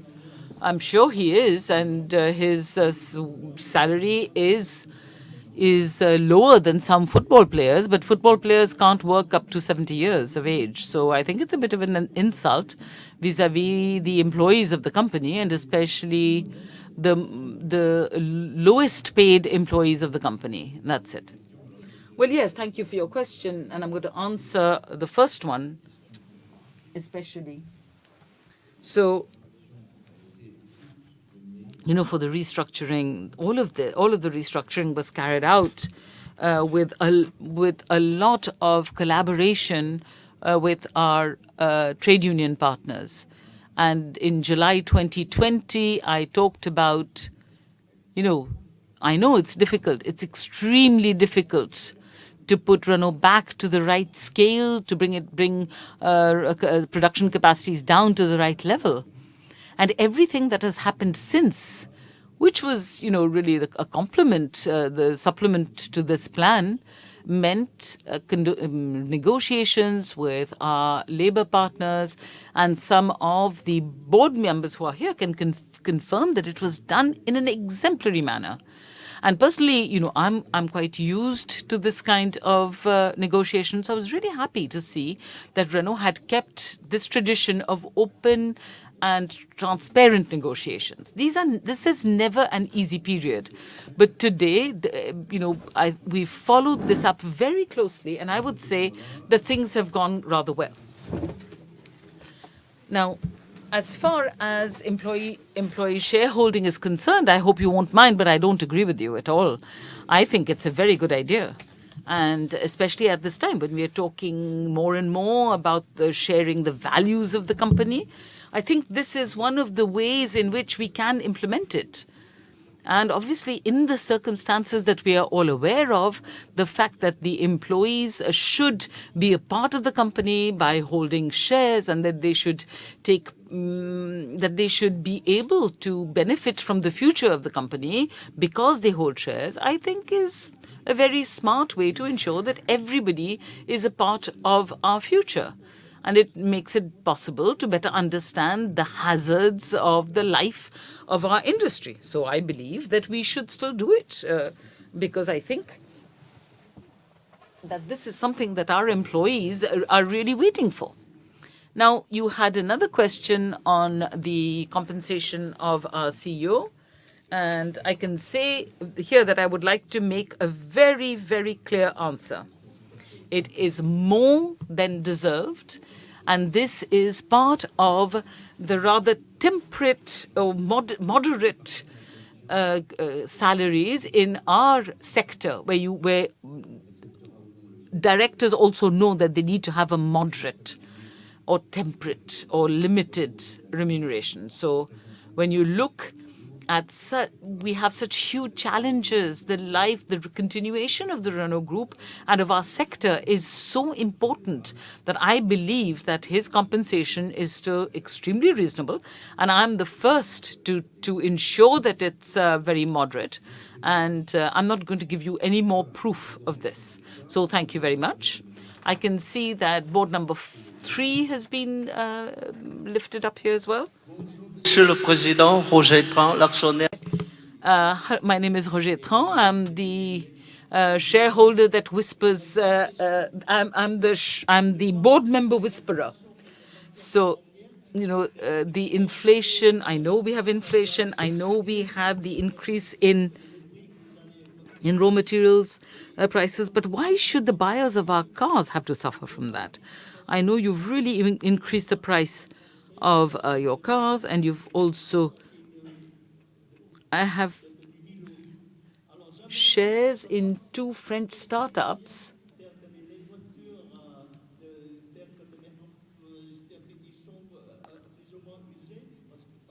I don't understand really what happens to the cars, the electric cars. I'm thinking of the battery, because in the batteries, after all, there's cobalt, there's lithium, there's all of this. So are you going to recycle them? Or are you going to just put them into tips? Yes, thank you. Maybe Luca can answer this question. Je pense que la pression de l'inflation. Okay, yes, I can answer this question. Now, I think that there is no doubt that inflationary pressure is going to continue to grow. And just as we have seen it grow over the last few months. And obviously that means that in certain situations, we have to put our prices up. But we don't have a choice, really, because we have to give priority to the profitability of Renault. And heaven knows that Renault needs it compared to the results that we had a few years ago. So we're very aware of this. And I think that the increase in the price of cars has really done us good. And it shows clearly that we are very determined to move towards value. You talked about Voyot. It is one of the companies that we have started a partnership with. We are looking for an approach that is based on an ecosystem. As I told you, we don't want to do everything by ourselves. We don't think that we are better than everyone else. And I think that reflects this idea that we are building an ecosystem in France, a technological ecosystem that goes really deep, especially, as I told you, on the value chain of software and recycling as well. And I think every month we are improving our position. We are taking the right decisions. Now, as far as recycling goes, I told you what I thought about it at the beginning. I believe that Renault does have a lead over the rest of the sector, especially because we were able to build a Flin. You may remember that Flin was a kind of a hopeless case just 2 years ago. And we took the initiative and we had the creativity to transform it into an industrial platform that is dedicated to the circular economy. And it's the biggest thing of its kind in Europe. And every day, they're motivated and are very excited about the progress we are making every day. I certainly believe in it, and the whole management team is solidly behind this, especially while doing good to the planet. Very good. We'll take number 5 and then we'll come back to number 1. Yes. Christian Chavary. I'm an individual shareholder. I had a question concerning your software and artificial intelligence strategy. What sort of actions have you set up to attract and retain talents, digital talents? Well, really, it would take me a quarter of an hour to answer your question because there is just so much going on. So, we haven't yet publicly positioned ourselves on the software-defined vehicle, but we will do it because we are really ensuring that all of the planets are aligned for this project. And we've worked on this with several teams, and we've actually given quite a clear demonstration to the world with the Megane E-Tech, because it's one of the best systems in the market, and it's very sophisticated. It's got more than 20 computers that are all connected up. It can be updated remotely over the air. You know that Renault's cars have a lot of technology, a lot of software. There's more than 100 million lines of code in a vehicle. Sometimes it's even more complicated than an aeroplane like a Boeing. So these are things that are going to become, central in our sector. One of the things that really struck me very positively when I came in was the creation of Renault Digital, because they have a very skilled team, and there are many of them. So the fact that a part of Intel Europe was bought up and integrated into Renault 4 or 5 years ago. So these people obviously were very used to making mobile phones, right? They're Intel. And they are now, they've been part of the Renault family for the last 4 or 5 years. And it is on that platform that we're really developing all of our skills. And I think that either Pierre Fleuriot or Jean-Dominique did talk about this visit that we made to Sophia Antipolis in southern France, and they themselves were really impressed by how sophisticated the work being done there was. And I think what I can say is that Renault, as far as software is concerned, we are not in the second league. Okay, we are not second-class players. And at the end of this year, we're going to come out and declare an even more offensive strategy in this field. Yes. It's true that we can't really give you all of this, but all the details. But certainly we're going to be in the Premier League, I assure you. And now you have the floor. I know you've been very patient. Thank you very much, Mr. Chairman. I'd like to thank you for having kept the alliance on track, and also for having reinforced it. I just regret that you were not able to extend it to include Fiat Chrysler. It was a pity that the French government was not willing for Renault to ally itself with Fiat Chrysler. But so it's Peugeot and the Chinese industry that has taken advantage of that. So now my question is really on Russia. I see that for Lada, Russia, and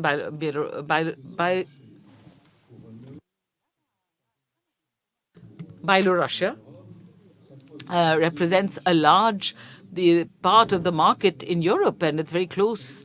It's one of the biggest markets in Europe, so it's going to mean a lot of losses for Renault in 2022. So how are you going to be able to offset that loss elsewhere?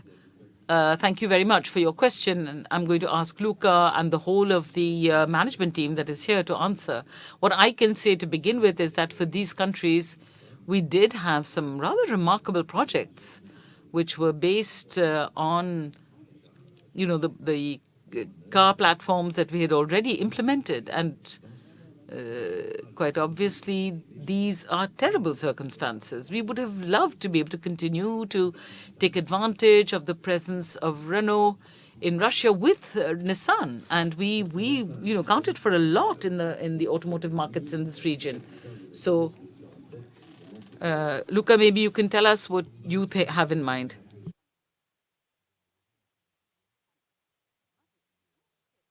So, as I'll answer the question, but you've heard this already from Jean-Dominique Senard. This was a very, very tough decision to take. But unfortunately, we had to take that decision.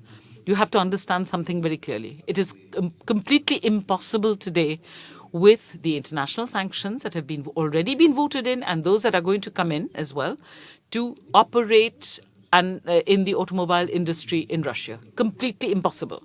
When a plant is not functioning, it just burns up cash. So it just becomes an incinerator for cash. And so, since, because of sanctions, we cannot use liquidities in that country, it meant that the companies we have in that country would have gone bankrupt. And this means that, obviously, when you go bankrupt, people have to go home, without talking about all of the consequences that it has on other things as well. So this negotiation that we've done, and we've transferred the rights to local players, this will mean that the Russian authorities and the economic community in Russia will find solutions for these 45,000 employees. That was our first concern. And this has been done. It's a fact. And then we based our work on one hypothesis. The hypothesis was that economic sanctions are very, very quick to set in, but it takes ages for them to be wound up and lifted. So we believe that these sanctions are going to be in place for a very long time. I certainly hope that, on the field in Ukraine, things get better, but I'm quite sure that the sanctions will continue. But that's why we did this. But Russia represented 18% of our volumes, about 10%, a little less than 10% of our turnover, and a little less than that again in terms of profitability. And as soon as we took that decision, I can assure you that the team had immediately started to see how they could offset the money that we were going to no longer be making in Russia by having a conquest strategy in other markets. You will hear us talk to you about India, about Latin America, about North Africa and Europe. Because, we mustn't forget that we are now moving into a cycle of products that are much more virtuous. And the whole core of Renaulution was to come back to a lineup that would help us to conquer profitable market shares in the proper segments in Europe. So I'm confident about this. I'm optimistic. I think we will be able to show, as a management team, we will be able to show that we were able to offset this accident of history that obviously we did not want to happen, but we were subjected to it. And as the chairman said, I think that we took bold, courageous, and quick decisions. So thank you very much for your interest. Let's take a written question. It comes from Mr. Ozlu. Renault obtained very good results in 2021, but chooses not to pay out a dividend. What's the reason for it, and what's the attitude going to be in terms of dividend over the next few years? Well, obviously, I can answer this question, and I can tell you that the current situation is not what we hope is going to be the status quo for the future, certainly. I think last year we took a very wise decision given the financial conditions that Renault were in, and you can see that it was in, but you can see that our financial conditions are improving, but we are not yet at a level where very serenely we can actually decide to pay out a dividend. And in this field, you must keep in mind that the general management, the board, everyone is totally in agreement on that. And, it's true that, we regret it, obviously. We would love to be able to pay out a dividend. And I really hope that circumstances, instead of hindering us, as they have done for so long, will help us to come back to a positive situation. So, Mr. Ozlu, thank you very much. And let me reassure you about the direction we are moving in the future. We have number 3, mic number 3, please. Yes. Could you maybe give us a comment on the rumors about the breakup between the ICE and EV parts of the group? And also my second question is, can you tell us a little bit about the possible modifications we might see in the capitalistic links that we have between Renault, Nissan, and Mitsubishi? Yes, thank you very much. So let me answer your second question, and Luca will answer your first. So on your second question, you know what the situation is like today. I've always said very publicly and very openly that the situation is never going to be remain fixed for the future. But today, I've said it and I'm saying it again, that the absolute priority is to consolidate the operational parts of this alliance. And it's on the right track. We've got lots. I've told you about the common project. We reviewed all of this when we were in Japan. We are right in the middle of a transformation. And that is our first priority. Based on that, it's going to take us the time it takes. I think from 2022, I'm sure we will draw some very positive conclusions on that, and we'll see how it continues after that. Luca, maybe you can answer the first question. Yes, I think that the way we announced this project, and it really took us a lot of time. It's going to take us a lot of time up to the Capital Market Day in autumn. We don't want to have any confusion. I think the confusion arose from the fact that we said that we would create 2 units, one dedicated to electric and one dedicated to ICE. And so obviously immediately people thought we were going to divide the group into 2. That's not what we want to do at all. The idea is to really push forward in each field something that is less than 10% of the employees of Renault, with engineers, with technicians and all of that. And we want to have teams that are focused in independent entities on things that are very different. One is electric and one is ICE, internal combustion engine vehicles. So, for example, the EV, that the value chain for EVs is completely different from that of ICE cars. It goes from the sourcing of raw materials right up to the recycling of batteries. It's completely different from the other sport that we were so good at up to now. So we need a team that is dedicated to electric vehicles, and we need to build an organization that is very competitive in a field where there's a lot of growth. Now, to come to the ICE part, there again, we want a team that will be 100% focused on those cars to go out and find strategic partnerships, find synergies, and to find economies of scale on a technology that certainly still has a future in front of it. I mean, I think that even if Renault is turning towards electric vehicles, there's still going to be a future for ICE vehicles.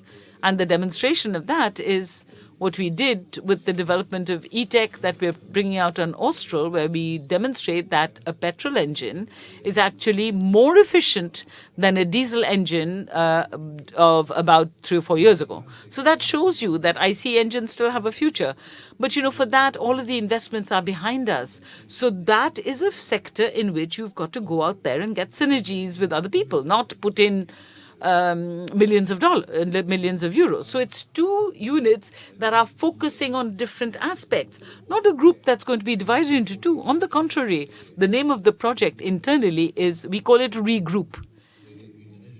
To regroup. So what we're doing is re-engineering the organization of Renault, which is very monolithic and very complex, to try from the bottom up to set up teams that are really focused on future-oriented subjects. So people in Renault really should not be concerned about this. I think, on the contrary, we are actually, once we've, actually left behind this emergency period that keeps getting renewed, we hope we will be able to start our teams off to looking towards the future and developing this. This is going to create a future. It's going to create jobs. And so this is a project. This is a project that we are building. It's not restructuring. And we're not dividing anyone either. Okay, thank you very much. That was an important question to ensure that we had a clear opinion on all of this. I'll give you the floor. So, and then, yes, thank you, Mr. Chairman.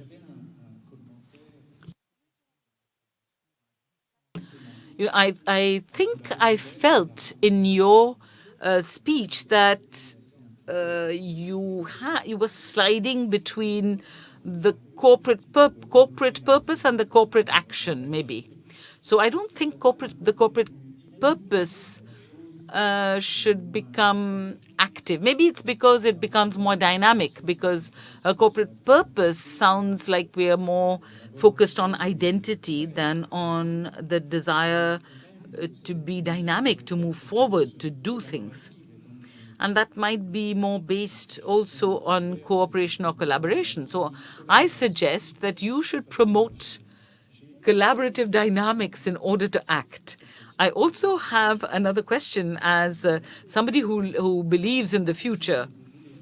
So, Mr. Luca de Meo, in the separation that you want to make between electric vehicles and ICE vehicles, do you want to really fight this confusion that's always existed between the plug-in hybrid cars and electric cars?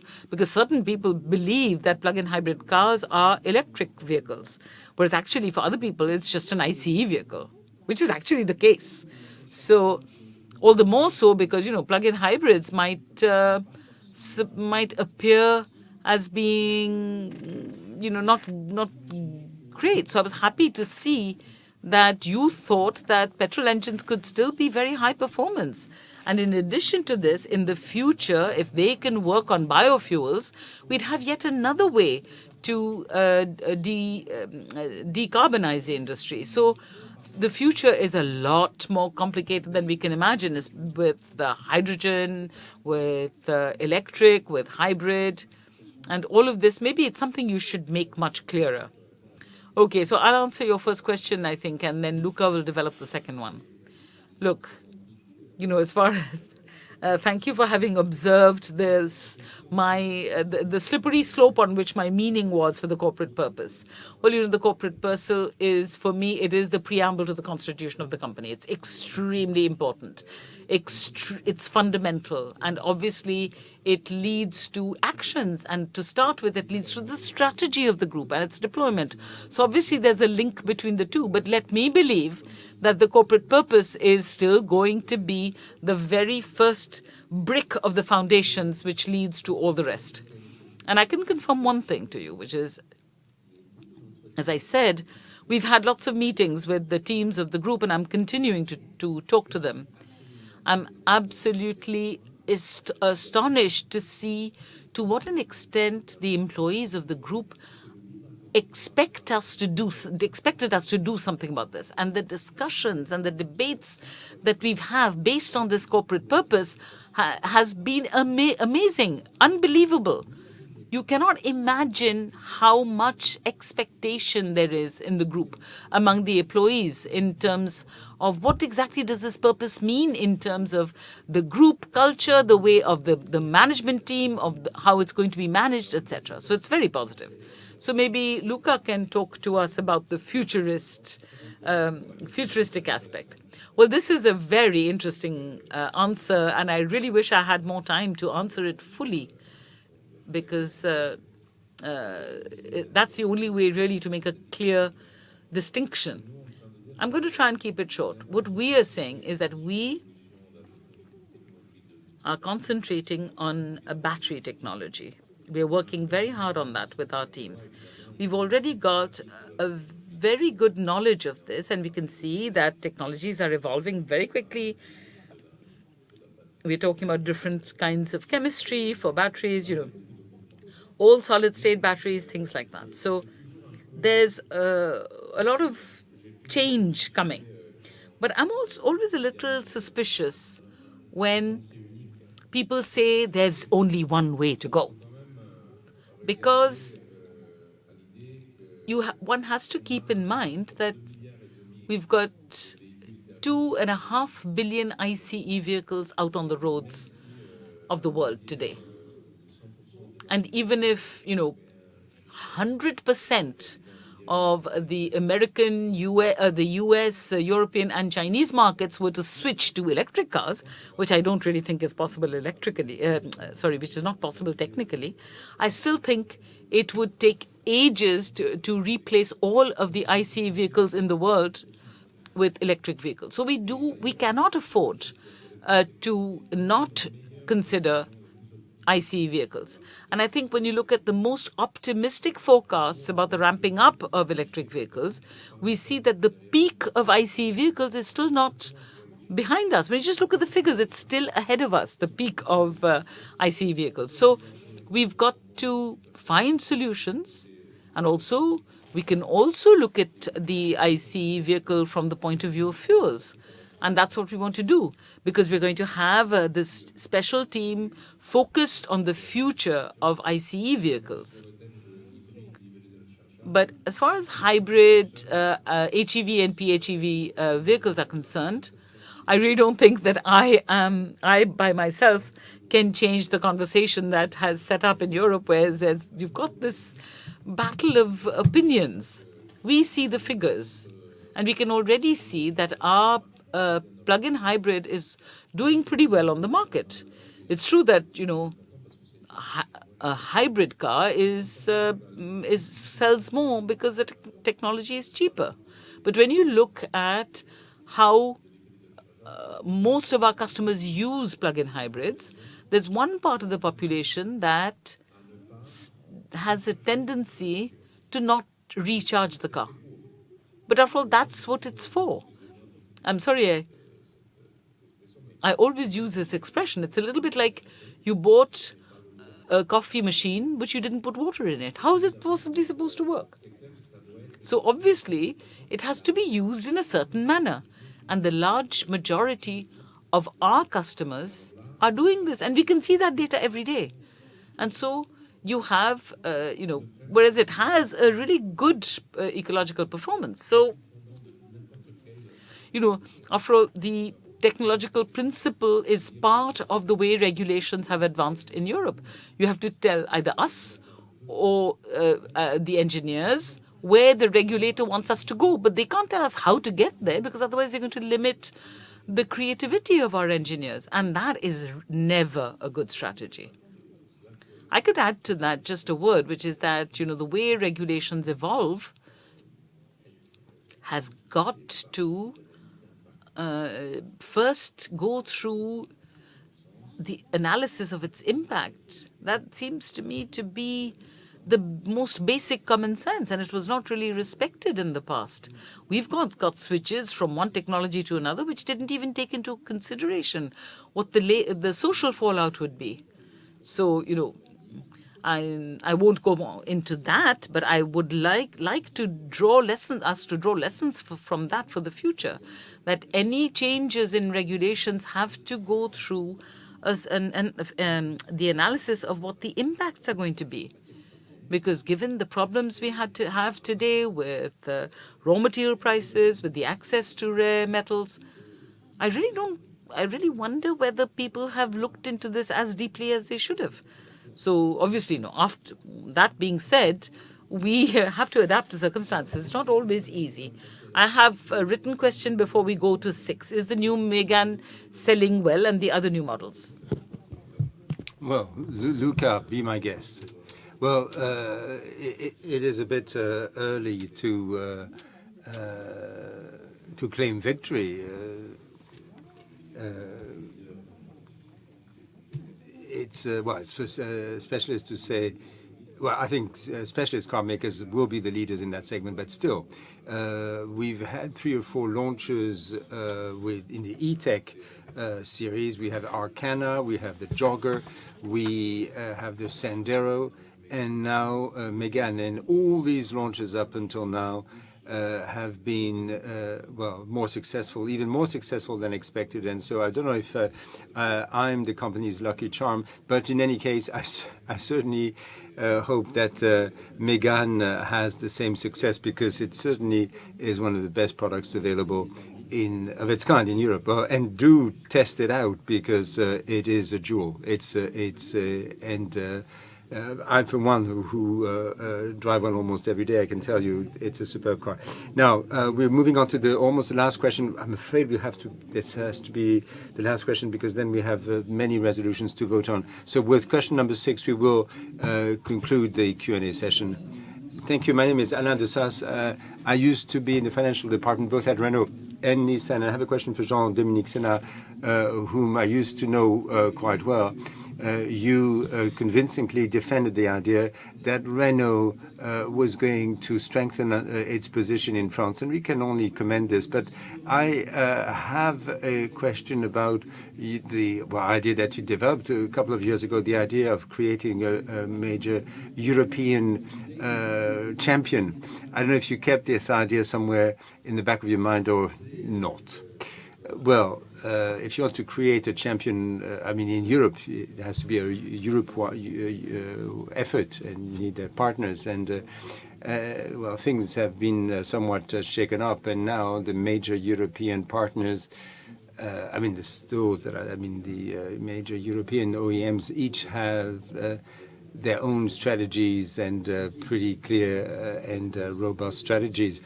However, and I think, and Luca and I have been discussing this, there are opportunities for specific partnerships with some of our competitors.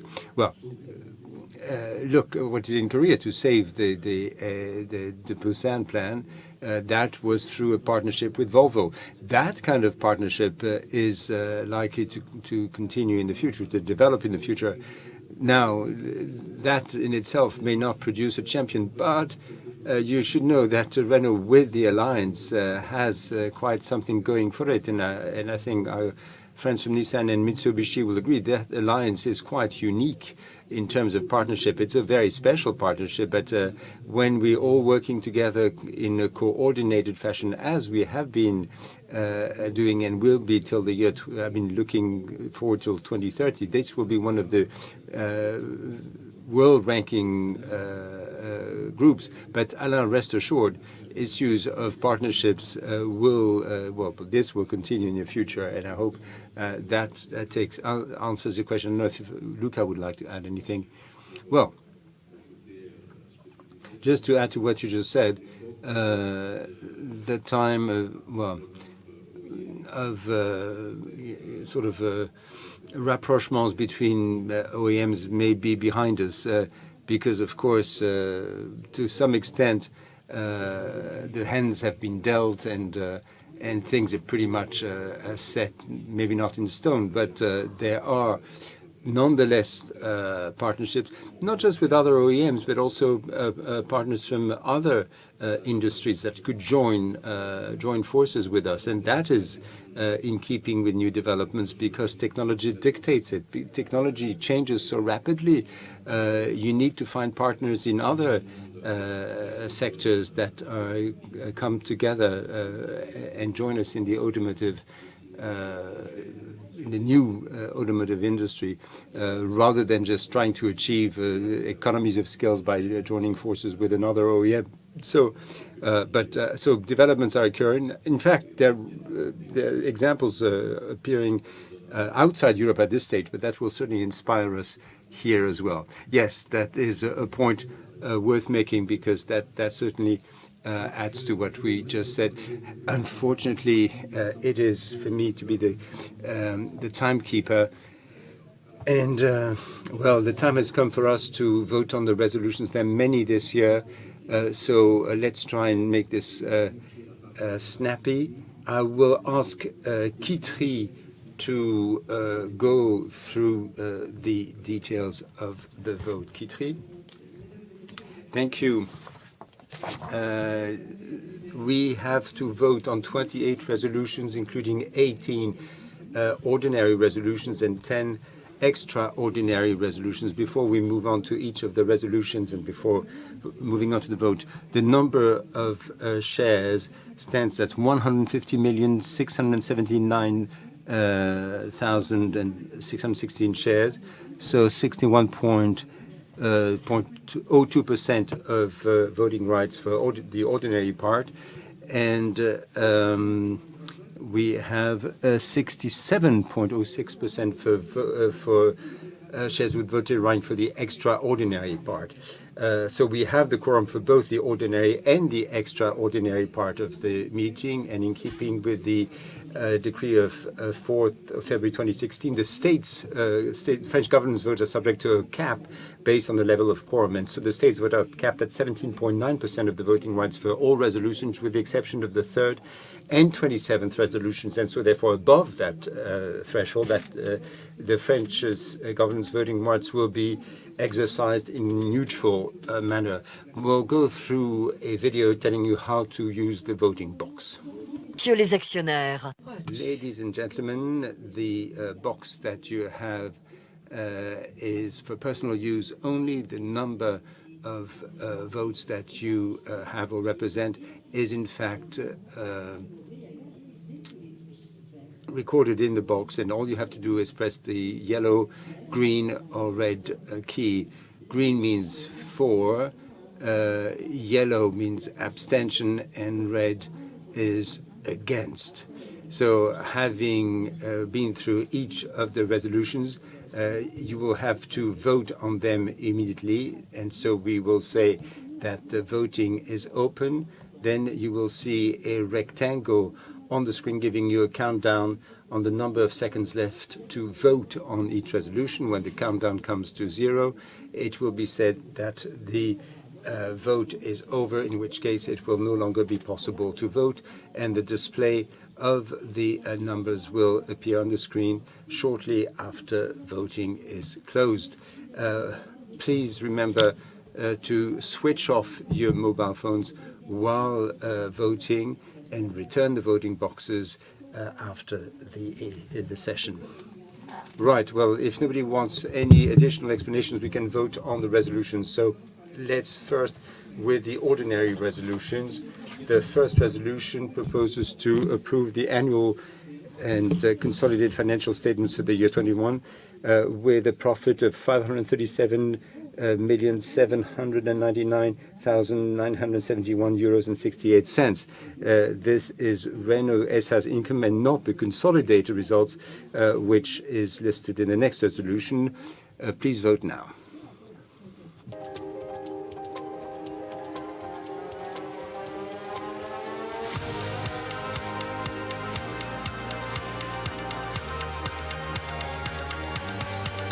Le vote est clos.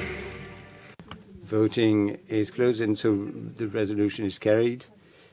Resolution number 2 is on the consolidated accounts of the year 2021 with a profit of 967,165 euros and 71 cents.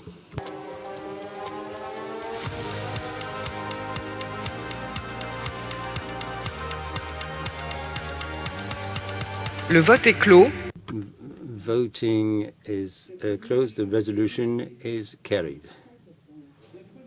Resolution number 3 is the allocation of the net profit for the year 2021.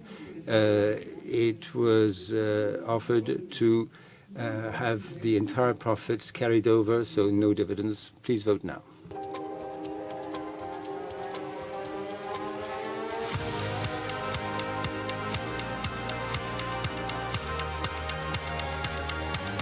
Le vote est clos. Voting is closed, and the resolution is carried. Adopted. Resolution number 4 proposes to take note of the statutory auditor's report to take on the elements as to determine the amount of remuneration of the redeemable shares.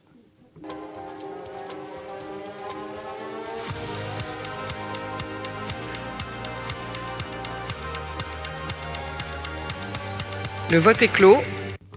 Voting is closed, and the resolution is carried. Resolution number 5 is to note the information relating to agreements and commitments entered into and authorized in prior years and which remain in force in the year 2021, as described in the statutory auditor's report, as well as the absence of any new related party agreement entered into in the year 2021.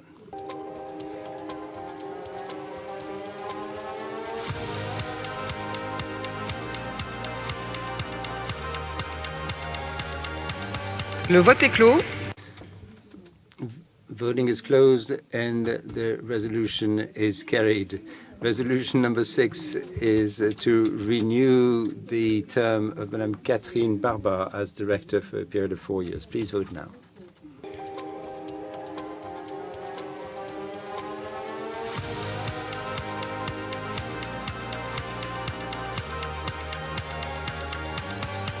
Le vote est clos. Voting is closed, and the resolution is carried.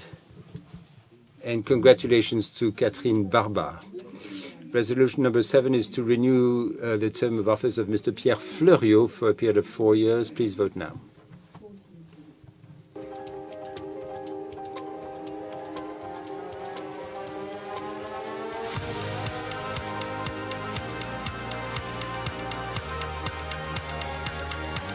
Le vote est clos. Voting is closed. And the resolution is adopted. And congratulations to Pierre Fleuriot.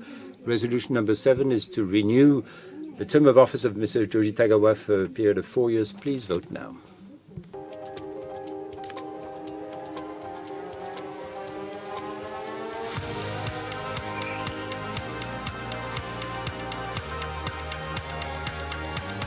Le vote est clos.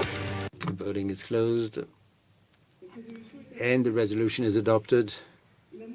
Congratulations, Joji. Resolution number 9 is approval of the information relating to the compensation of all the directors and corporate officers for the year 2021. Please vote now.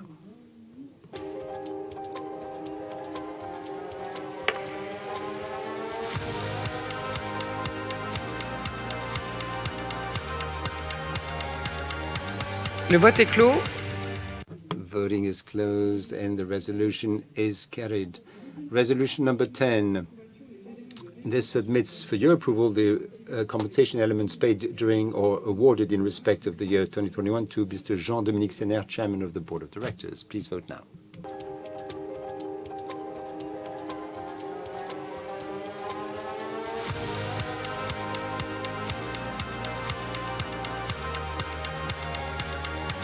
Le vote est clos.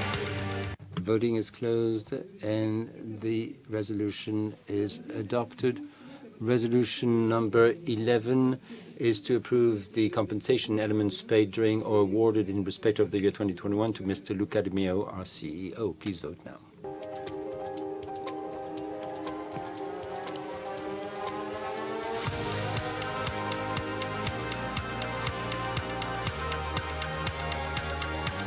Le vote est clos. Voting is closed and the resolution is carried. Resolution number 12 submits for your approval the change of a performance criterion for the long-term variable compensation for the CEO granted in the year 2020 in the form of performance share. Please vote now.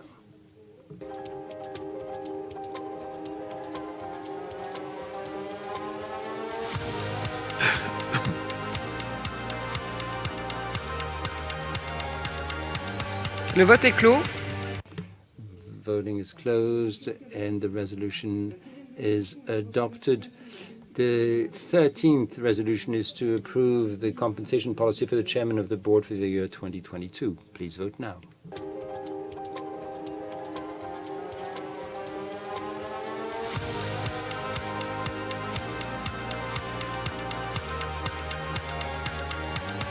Le vote est clos.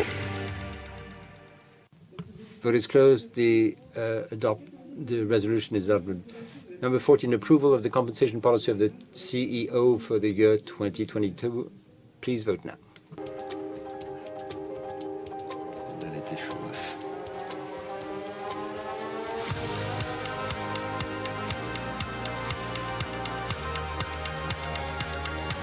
Le vote est clos.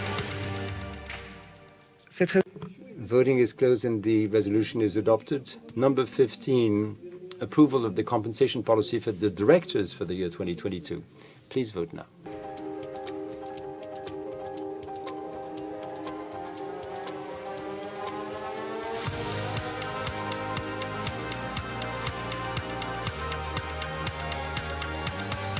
Le vote est clos. Voting is closed and the resolution is adopted. Number 16, to ratify the Board of Directors' decision to transfer the company's registered office to 122 Avenue du Général Leclerc in Boulogne-Billancourt as of June 1st, 2022. Please vote now.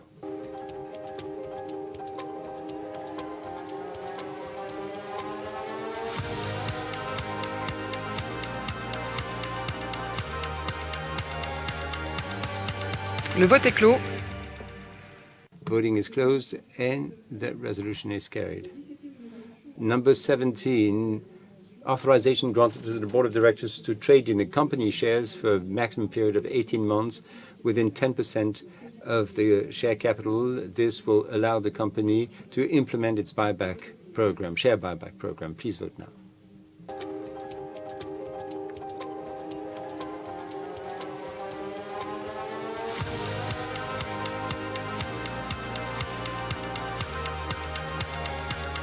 Le vote est clos.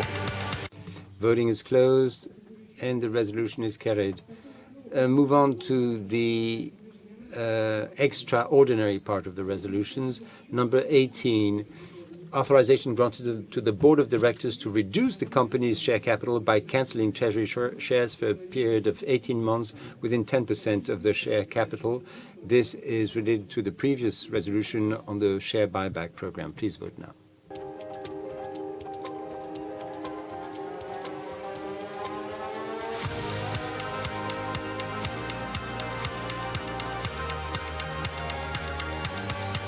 Le vote est clos. Voting is closed, and the resolution is carried. Number 19, delegation of authority to the Board of Directors to increase the share capital, maintaining shareholders' preferential subscription rights for a period of 26 months. Please vote now.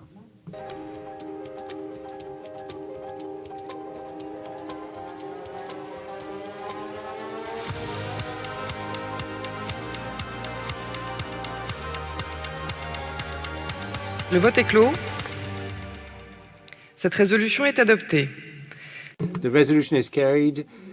Resolution number 20, delegation of authority to the Board of Directors to issue ordinary shares and securities giving access to the share capital, waiving shareholders' preferential subscription rights by way of public offerings. Please vote now.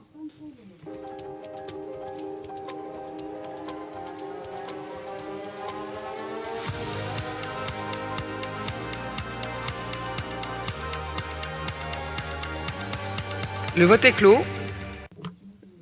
Voting is closed, and the resolution is adopted. 21, authorizing the Board of Directors to issue ordinary shares or securities giving access to the share capital, waiving shareholders' preferential subscription rights by way of public offerings referred to in the code for specific investors or qualified investors. Please vote now.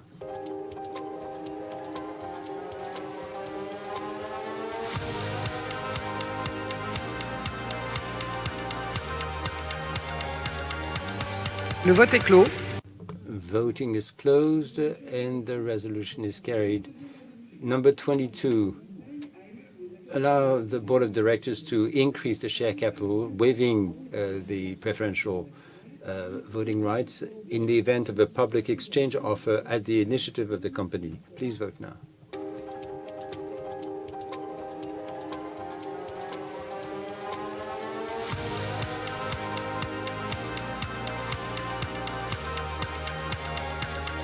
Le vote est clos. Voting is closed, and the resolution is carried. Number 23, to allow the Board of Directors to increase the share capital, waiving the preferential subscription rights with a view to compensating contributions in kind given to the company. Please vote now.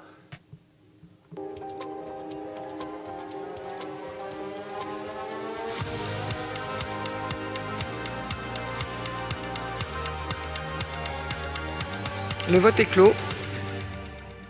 Voting is closed, and the resolution is carried. Number 24, it proposes to authorize the Board of Directors to increase the share capital by capitalizing reserves, profits, or premiums. Now, I would like to draw your attention to the fact that the meeting will decide on this resolution under the conditions of quorum and majority required for ordinary general meetings.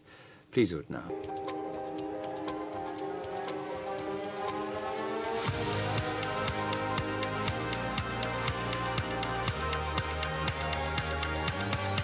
Le vote est clos. Voting is closed, and the resolution is carried. Number 25, to allow the board to increase the share capital for employees, company employees only, waiving the preferential subscription rights. Please vote now.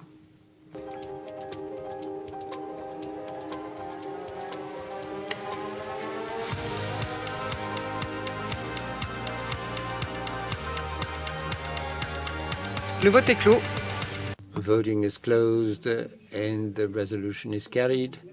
Number 26, to authorize the Board of Directors to proceed with free allocations of shares to employees and corporate officers or companies belonging to the group. This will be authorized for a maximum duration of 38 months within 3% of the share capital, with the cap specific to executive officers.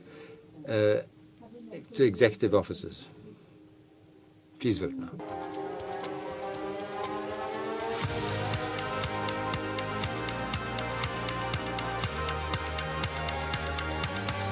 Le vote est clos.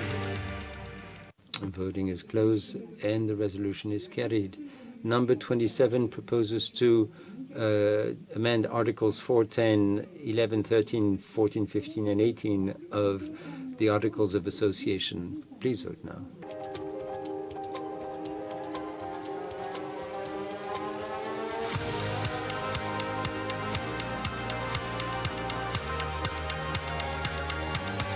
Le vote est clos. Voting is closed and the resolution is carried. And finally, Resolution 28, powers to carry out formalities. After this AGM, please vote now.